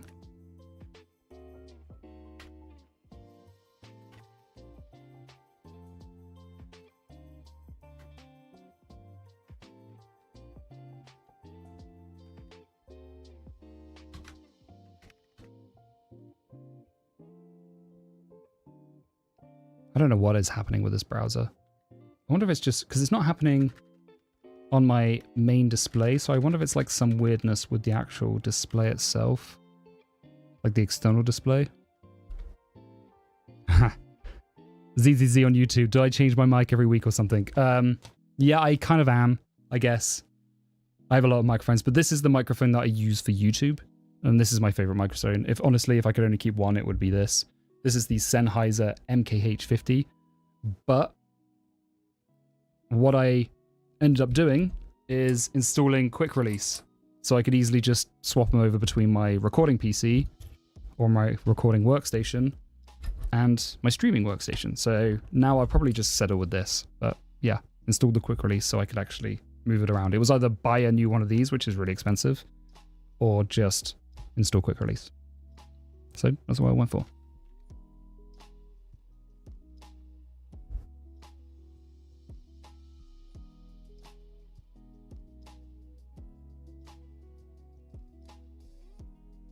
The Tascam DR40X without external mic. What is the Tascam DR40X?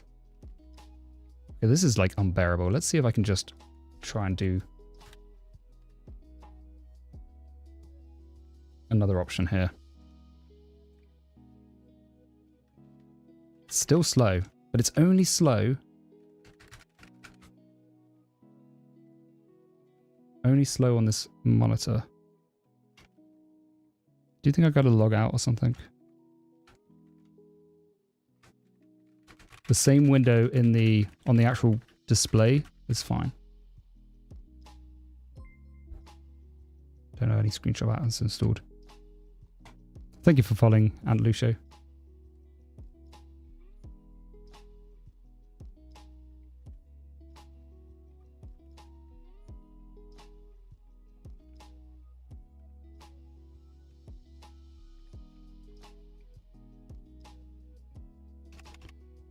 May restart. Not restart, just log out. But I'll still be here.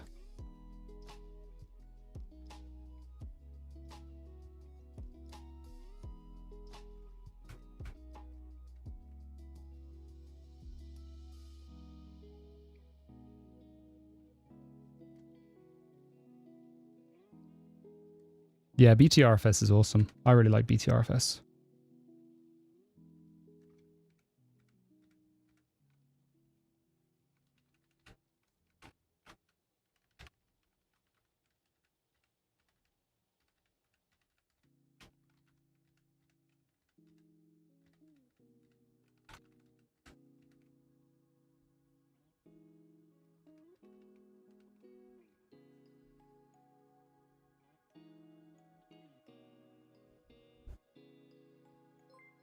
Let me change that camera.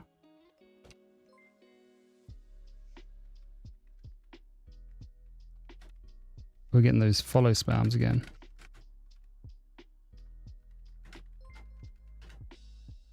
I don't know if this is just because I changed screen though. Let's see if they keep coming through.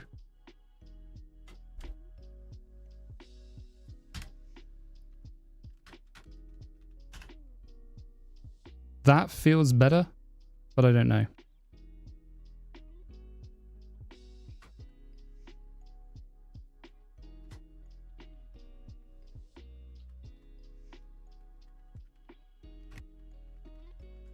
Let's try monkey typing for a bit.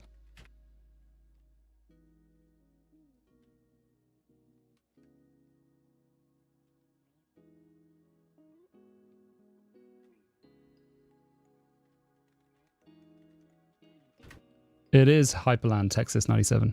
Yeah, Hyperland. Fantasy Aleko, thank you so much for the follow.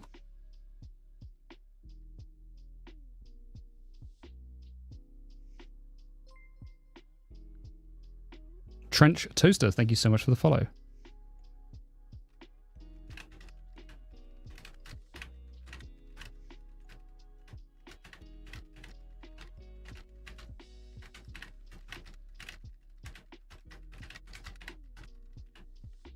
Seems fine, but we didn't have a problem with monkey type last time.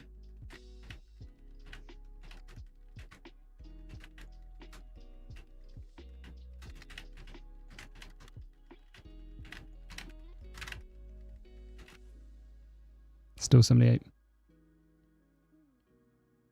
Let's try and run the application again.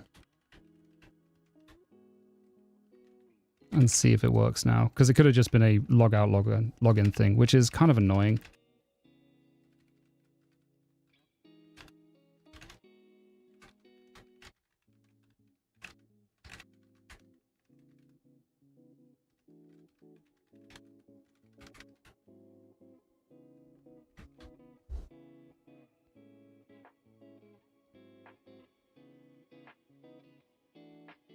I'm on NixOS. NixOS. OESC.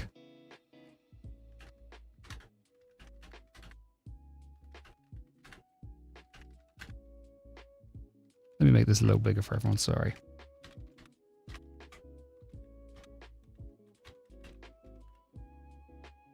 Thank you for following, Nikakoda. Do I have some special cargo settings? I do not. No special cargo settings.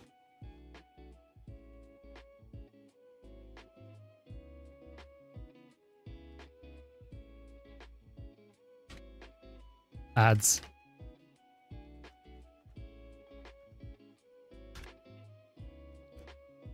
No cargo settings, not even for Clippy. I'm just vanilla. Control L? I can't use Control L, unfortunately. Everyone always tells me to use it, but I can't. The reason I can't is because, I mean, you can see, let me zoom right in. So Control for me is the F key. So if I hold F key, wait, let's go over here actually. If I hold F key and then L, you'll see it takes me over to the second monitor, second window. Do you have any cargo settings I should consider, Bastian? I'm always open to trying new things. I'm just such a minimalist. I always keep things as like minimal as possible.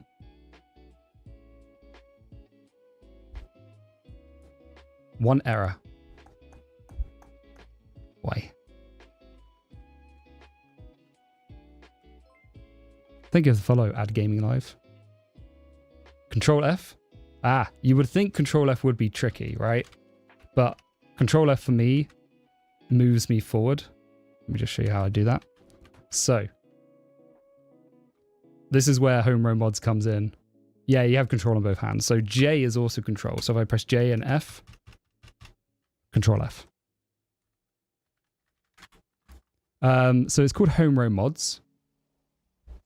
Basically, everything, the A, S, D, and F, and J, K, L, and semicolon are also modifier keys if I hold them. It just means you can like do things without having to move away from the home row. So it's more ergonomic and speeds things up. Like for me, Control or Shift Alt and then J will, or Shift Alt and H will also move across windows, and I just keep them all on the keep it all on the home row. If I want to open up a new terminal, it's Command and Q, or Super and Q, whatever it's called. So I just press my semicolon, Q, and then open up a new terminal. So it's a simple way of like not needing to, I guess, move your hands away. Now, thumb pads are also okay for it, but I mean, Super is all the way down here. It's kind of a far way to go. Don't know if you can actually see that. Make sure that's centered.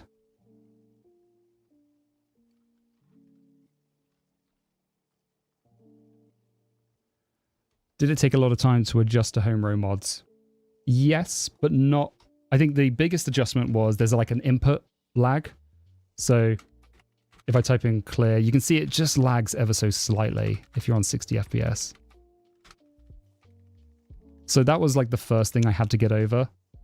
When it came to actually using it, I think it took me longer to just get around to using the home row mods and because I would always forget that I have them.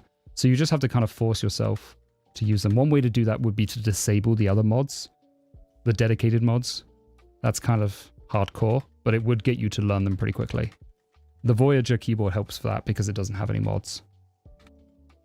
But after a while, you just realize it's a lot quicker to relearn how to do these things. Fetch failed. Did one of these fail to run? Oh yeah, this did. No Redis, that's why. Pluto Nan, thank you so much for the follow.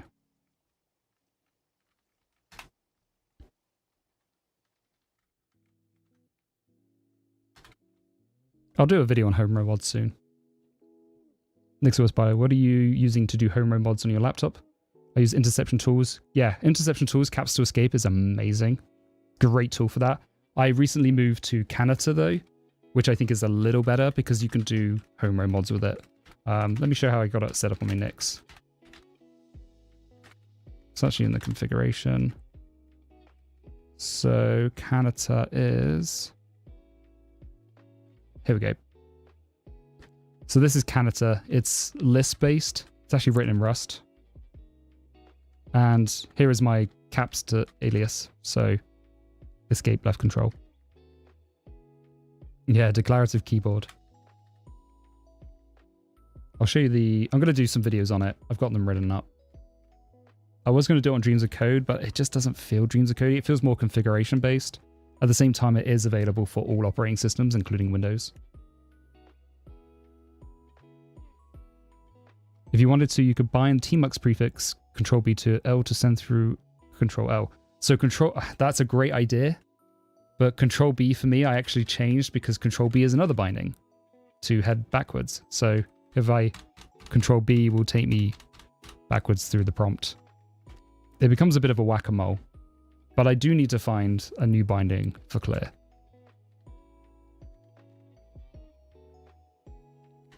So yeah, I'll do a whole video of this. I've got it already scripted. But that's what I use for home row mods on the laptop.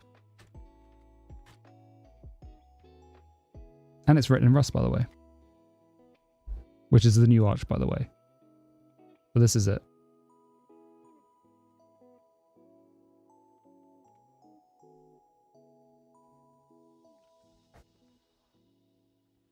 The Voyager is great, YOLO.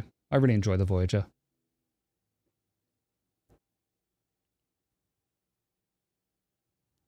Yeah, Canada is really cool.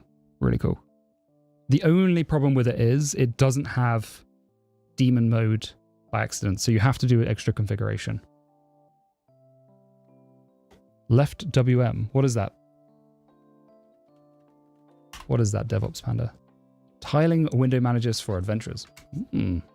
Interesting. I like to consider myself an adventurer.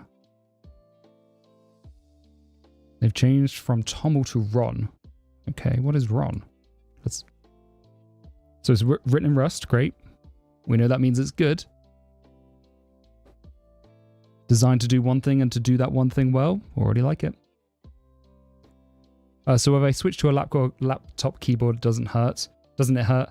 Yeah, it's not as comfortable. Not as comfortable. I mean, you can use the glove with a laptop. Sometimes I would just like take it to the sofa and put it side to side and just have the laptop and work, but that kind of takes you far away from the screen sometimes. But I mean, I don't use a laptop for extended writing. I'll use these instead. But the main thing that hurt for me is like the curling of my thumb back under. So I would like... I've got a keyboard. I need to review this keyboard. I keep putting the brand off. I feel really bad about it. So Keychron, if you watch, I'm sorry. But let's unbox it. I'm going to put home row mods on this as well. This might even be featured in that video. So let's say this keyboard here, right? This is like a standard keyboard. It's a little bit ergonomic because you're keeping your wrists at an angle. But this meta key or whatever, even these being here is terrible for me. So like, instead of putting my fingers down to do that, I mean, that's just, you're moving so far from the home row. I will bend my thumb under like this. Actually, let's get this for like full overhead. So I bend my thumb, which after a while of doing it has caused me to get bone spurs here. I don't know if you can even see it. It's like a knobbly bit. Ooh, that is breathing, isn't it? That's terrible. I need to fix that. Sorry, everyone.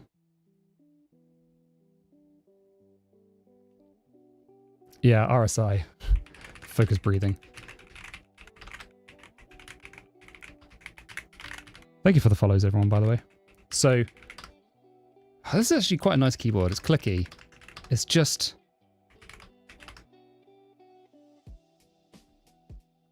I've not watched it, no. It is on my list to watch, but I mean, I probably agree with it.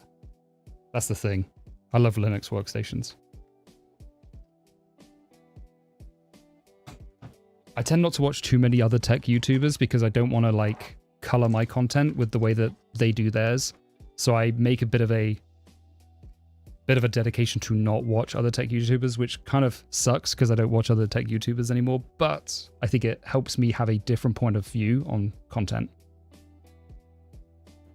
Yeah, from the stuff I have seen, I definitely agree with No Boilerplate. I think he's pretty awesome. Yo, thank you for the follow, everybody. Oh wait, no, this is the spam again, sorry.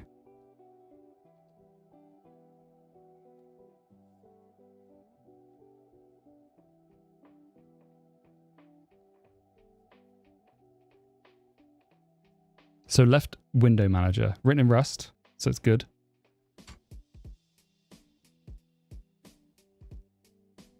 It's not a compositor, it's not a bar.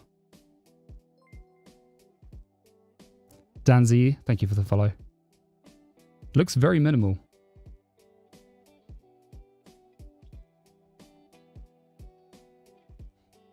You know it, Bastian.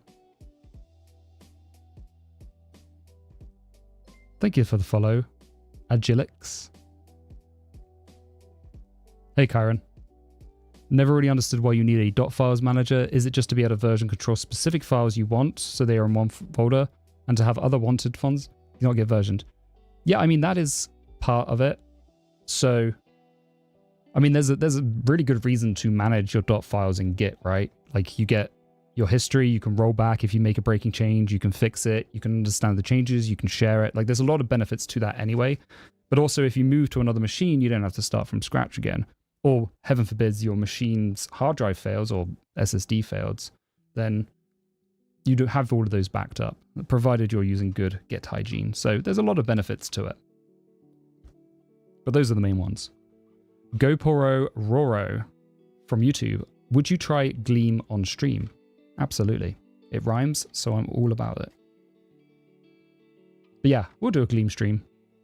Stream Gleam. I know the creator, Louis, he's actually rated me before. Nice guy. I think he streams the creation of Gleam. Stream the Gleam. PHP when, by the way. When I'm sick of being poor, to be honest. When I want to be rich, I'll start doing PHP. Gleam, dream, stream. Yeah, you're right. It does rhyme. Saber ID, what am I doing? I am right now scrolling about the left WM window manager, but earlier we were getting Bash to work in the browser, and it's not anymore for some reason. Let's see if it does work. Now, we're getting Bash and Tmux to work in the browser, but Bash is now working. Look, here we go. Echo shell. We have, oh, I lied, it's not even Bash, it's just shell. It's the Born shell, not even the Born Again shell. Lambolang, that is it. There is an assert function, by the way. I know, it's not even Bash. I lied, didn't I? The stream title lied. Wait. Should be in Bash now, right? Wait. Well, I guess it doesn't change your shell environment. Thank you. I'm learning to love the Glove80. Learning to that also rhymes. Learning to love it. I don't love it yet. It's a bit of an arranged marriage at the moment. Oh, I like Terminator Stream. I actually really like the raised wrist rests. Otherwise, I mean, this what chair is this? This is the Steel Series Leap. This is a great chair actually, but it's a bit too low on the wrist rests, at least for the glove. The what's the famous one? Everybody loves it. The meshy. I can't even remember the name of it. It's like the most popular chair. It's got like a mesh. That one. What is it? Herman Miller Aeron. That one has wrist rests that are high enough that I wouldn't need this. Hey, thank you for the follow, Tyler. I really appreciate it. And Turbikin, thank you for the follow. I mean, this is now working though. So I guess I just needed to log in, log out. Although none of my CSS is working, which is interesting. YouTube is a fine place to work, although everybody seems to have migrated over because we've only got 24 people on YouTube now. 148 on Twitch. Thank you so much, everybody. We're going to knock partnership out of the park over the next month or so. But 12 out of 30 days. I'm going to have to think of something interesting. Oh, it does say SH at the bottom. You're right. Wait, if I type in bash, though... Now it says bash at the bottom. Still can't type out clear. Mr. Zirax, thank you for the follow.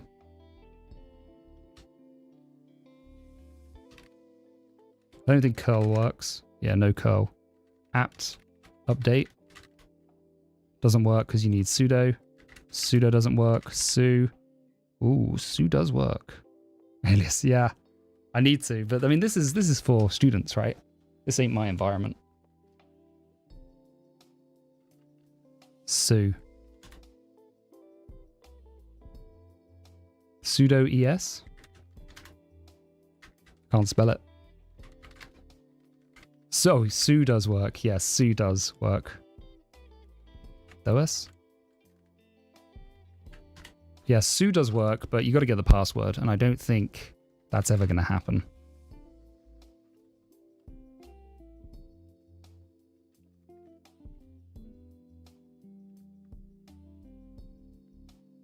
Su means for students. I mean, you can try. The incident will be reported. First time I tried doing sudo at university, and I got that message telling me the incident will be reported, and I was like, oh my god, I'm in trouble. It didn't get reported. It's just there to scare you. I mean, it is in the mail, but they're not going to tell me off.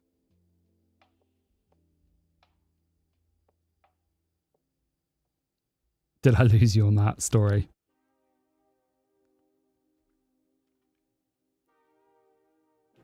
Fork bomb the uni. I should have tried to fork bomb him.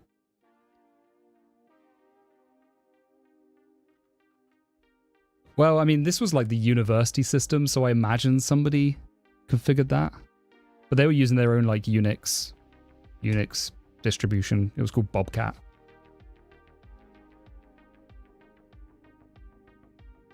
It was bare bones.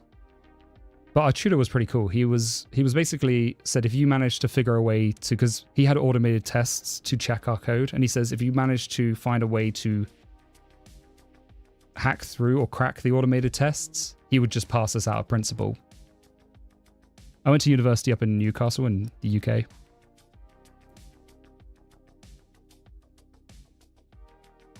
Fork bomb tattoo, that's a pretty cool one. I like that. We got Bash in the browser, or I guess that's it, isn't it? We did the stream goal. Left WM. Zelige. Is there anything else I should look at? Here's the recommendation time. I'm looking at Zelige over the next couple of months. Risk V in the browser. Is that possible? Is there even I mean, there's WebAssembly, but is there an actual Motorola or RISC-V? Wait, where did my Windows go?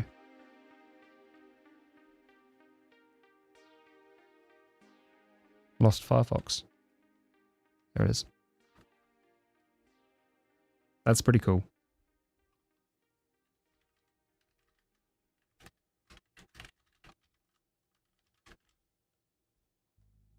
Did we run out of music? Nope.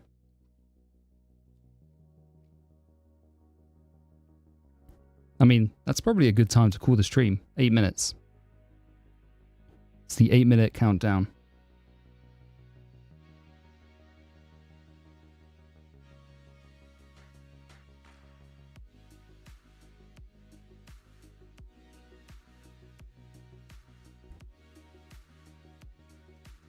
Let's see if there's an online emulator for it.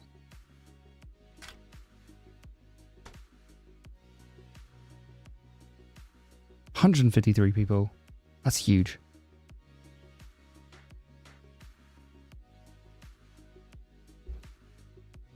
So it looks like there is an emulator for the CLI and for the web. Written in Rust, so it's good.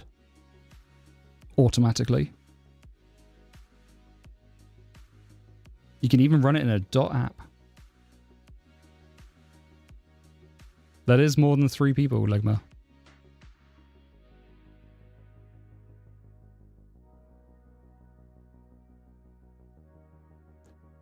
Ligma, if you come back to the next stream, you'll get mod. That's my bribery. You got to do 2 streams with that name.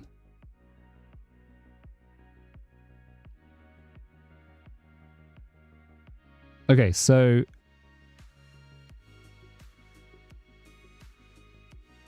rvemu.app. An online emulator that supports the following command: uploading a RISC binary, listing the uploads. They're using Xterm.js. They gotta be right. What's my favorite NeoVim plugin? That's a great question. Probably Telescope. Telescope's amazing. Big shout out to TJ for that. Next stream, that's a good question. Probably one day this week, either Tuesday or Wednesday. We'll see. Maybe Wednesday. I think Wednesday and Saturdays are good. That gets me up to like 8 in a 30-day cycle, and then I just got to do four extra special ones. Yeah, Telescope's really awesome.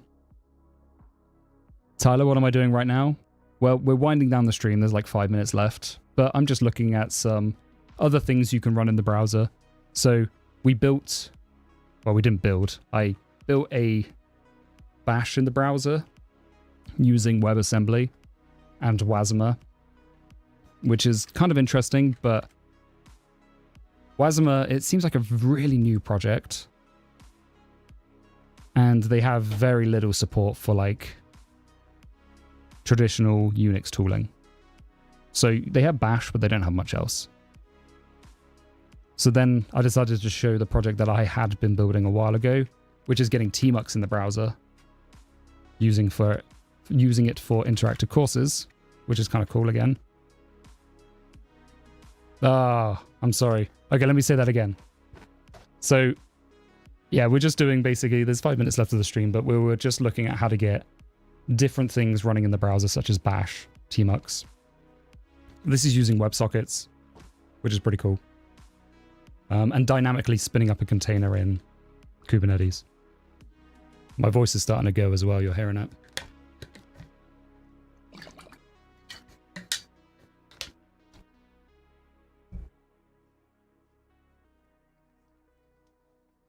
Go hard or go home, and without a job, I'll always be home. Same here. How many clients can it handle? Oh, that's a good question. So, I haven't actually tested that because I only allow 1 client per user, if that makes sense. So, like, you can't just spin up 100 clients of your user. If you spin one up, it will spin the rest down. I mean, you can probably actually see that in action. Let's do kwatch. Is it? So if I like refresh the page, you'll see it automatically terminates the client, terminates the container, and then creates a new one. Really, it should just reuse them if it already has one, but you're only allowed 1 container per user. Now, the actual usage, let's take a look. Top pods. I mean, it's using 1 CPU core and 3 megabytes of memory. In a cluster, it's gonna be, that's nothing, isn't it? Like, you can have loads, and that's the whole point of the cluster. You could just spin up another node if you need more. So, I mean, theoretically, it can store infinite, but obviously there are real-world limits. But I wouldn't have anywhere near enough users to ever exceed this. Like if I had 100,000 users, 3 megabytes, 100,000, 1,000 would be 3 gigabytes of memory, so 30 gigs of memory maybe. Yeah, that's easy. So if I had 100,000 concurrent users, then I'd be using a few nodes. But I mean, each of my machines have 32 gigs in them anyway, so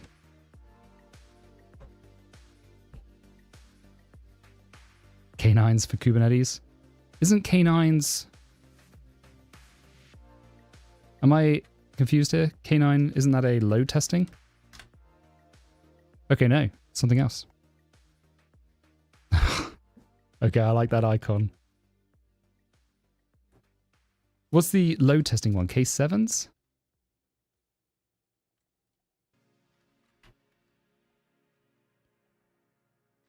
That's the only problem with home mode mods. You sometimes trigger things.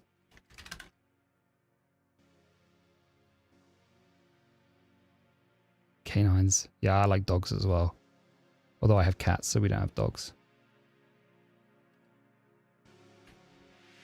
Wait, K6 is load testing. Yeah. Yeah, you got it unafraid. K6s is cool. I think I'll do some videos on K6. I think like I'll move more content into Linux and DevOps because I don't think there's enough DevOps content. There's DevOps Toolbox, which is he's kind of cool. Omar. I like Omar a lot.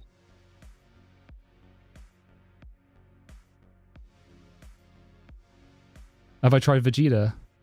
Does that actually exist? Is there a tool called Vegeta?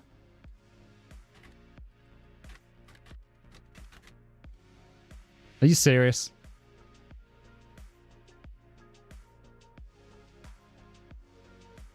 Oh, I love it already. Fourply, I hear you. I will do more DevOps stuff. Next one I'm doing, I just finished scripting it yesterday, is about what happens when you commit a secret, or what you can do when you've committed a secret. Yeah, I'm going to look at Vegeta. I'm going to write this down. This has made it to the cut. Bastion, yep. Home lab stuff, absolutely. That'll be on DOA. I've got kind of a split between the 2 channels. One of them, Linux configuration, open source. The other one, code. Or I guess DevOps is a bit That starts to bleed into the two of them, though, to be fair. Okay, Vegeta.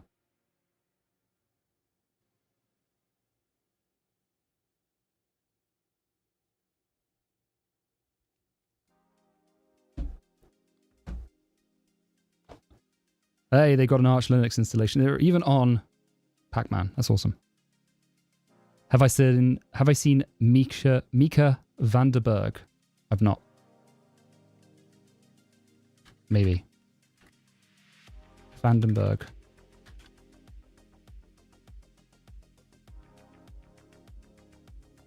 I've not. I'll check them out.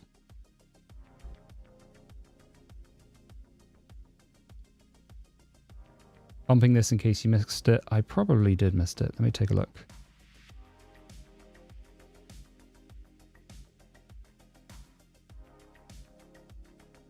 What did you ask? 4-ply? Let me open up Switch, actually.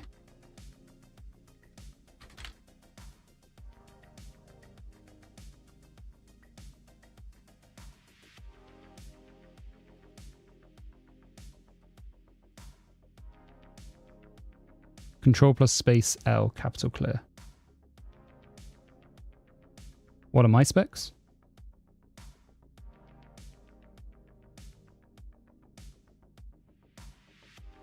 How do I jump to that message? I see the reply to it, but Control plus space plus L. Let's try it.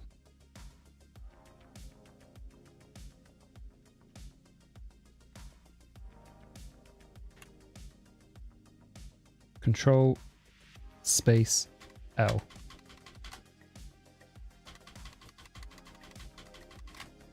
Nothing happening. Wait. Nothing happening.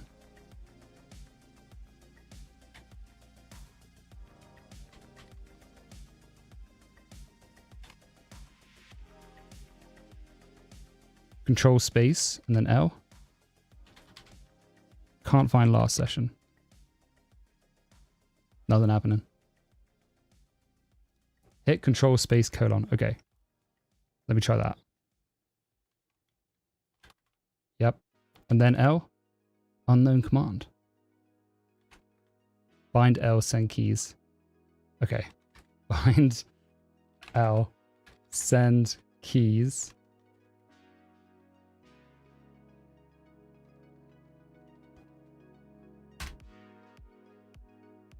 Okay, so control space. Hey, nice. Okay, that works.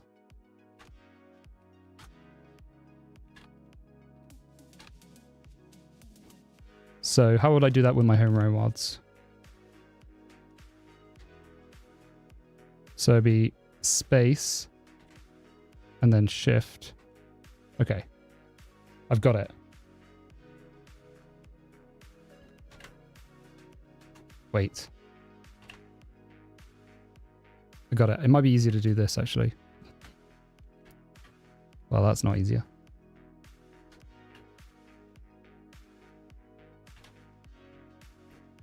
Okay, that's working.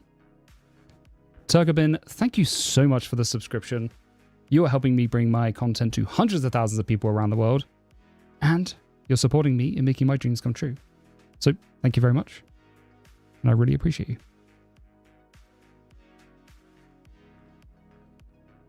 Drop the binding in my Tmux config. You know what? Let's just do it now. Let's do it in both Nix and... because that's an awesome config. This is the only issue I have with Nix is like... I manage now 2 configs. It's going to get difficult when the stream hits 1K. Yeah, I think it will.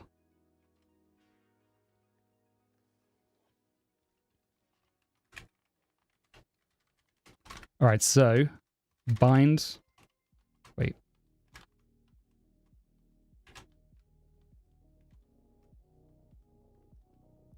Bind L, send keys.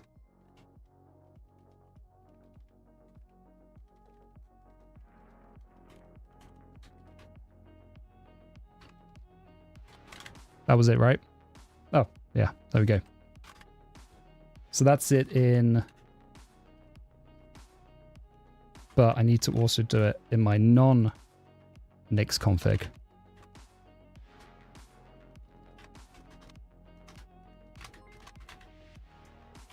Whisperot, thank you so much for the follow.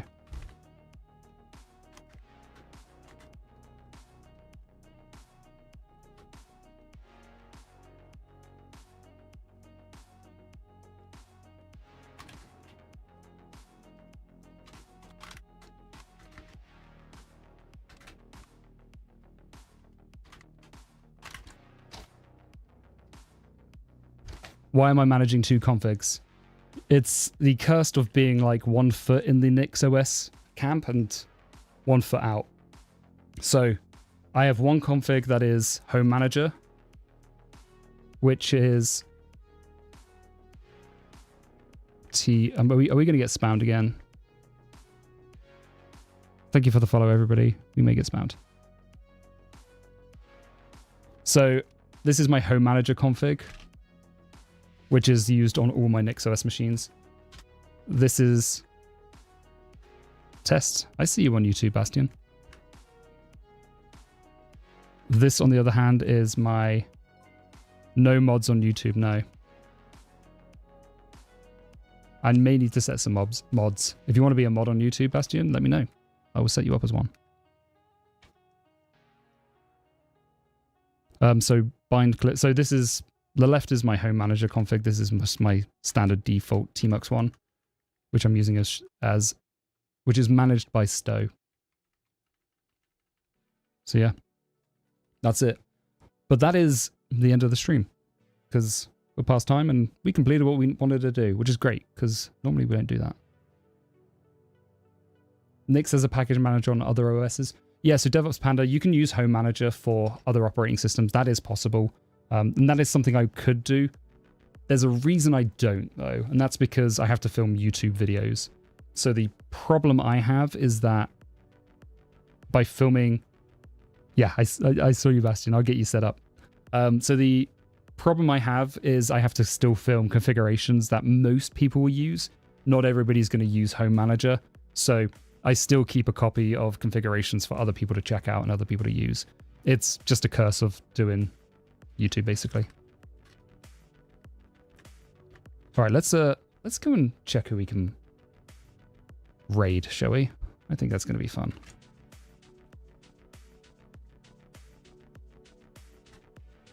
All right, who are we going to raid?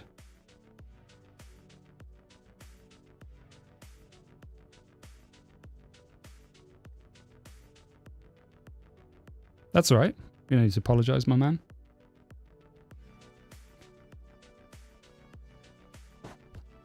Yeah, we got to pay him back. If he's streaming, I'll raid him.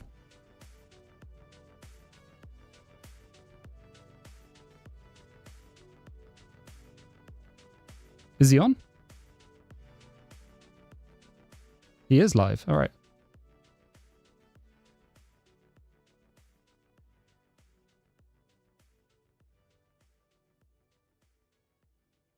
Is that an ad or is he actually just live?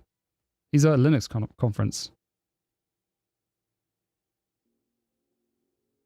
All right, we're going to raid RWX Rob. Let's do it.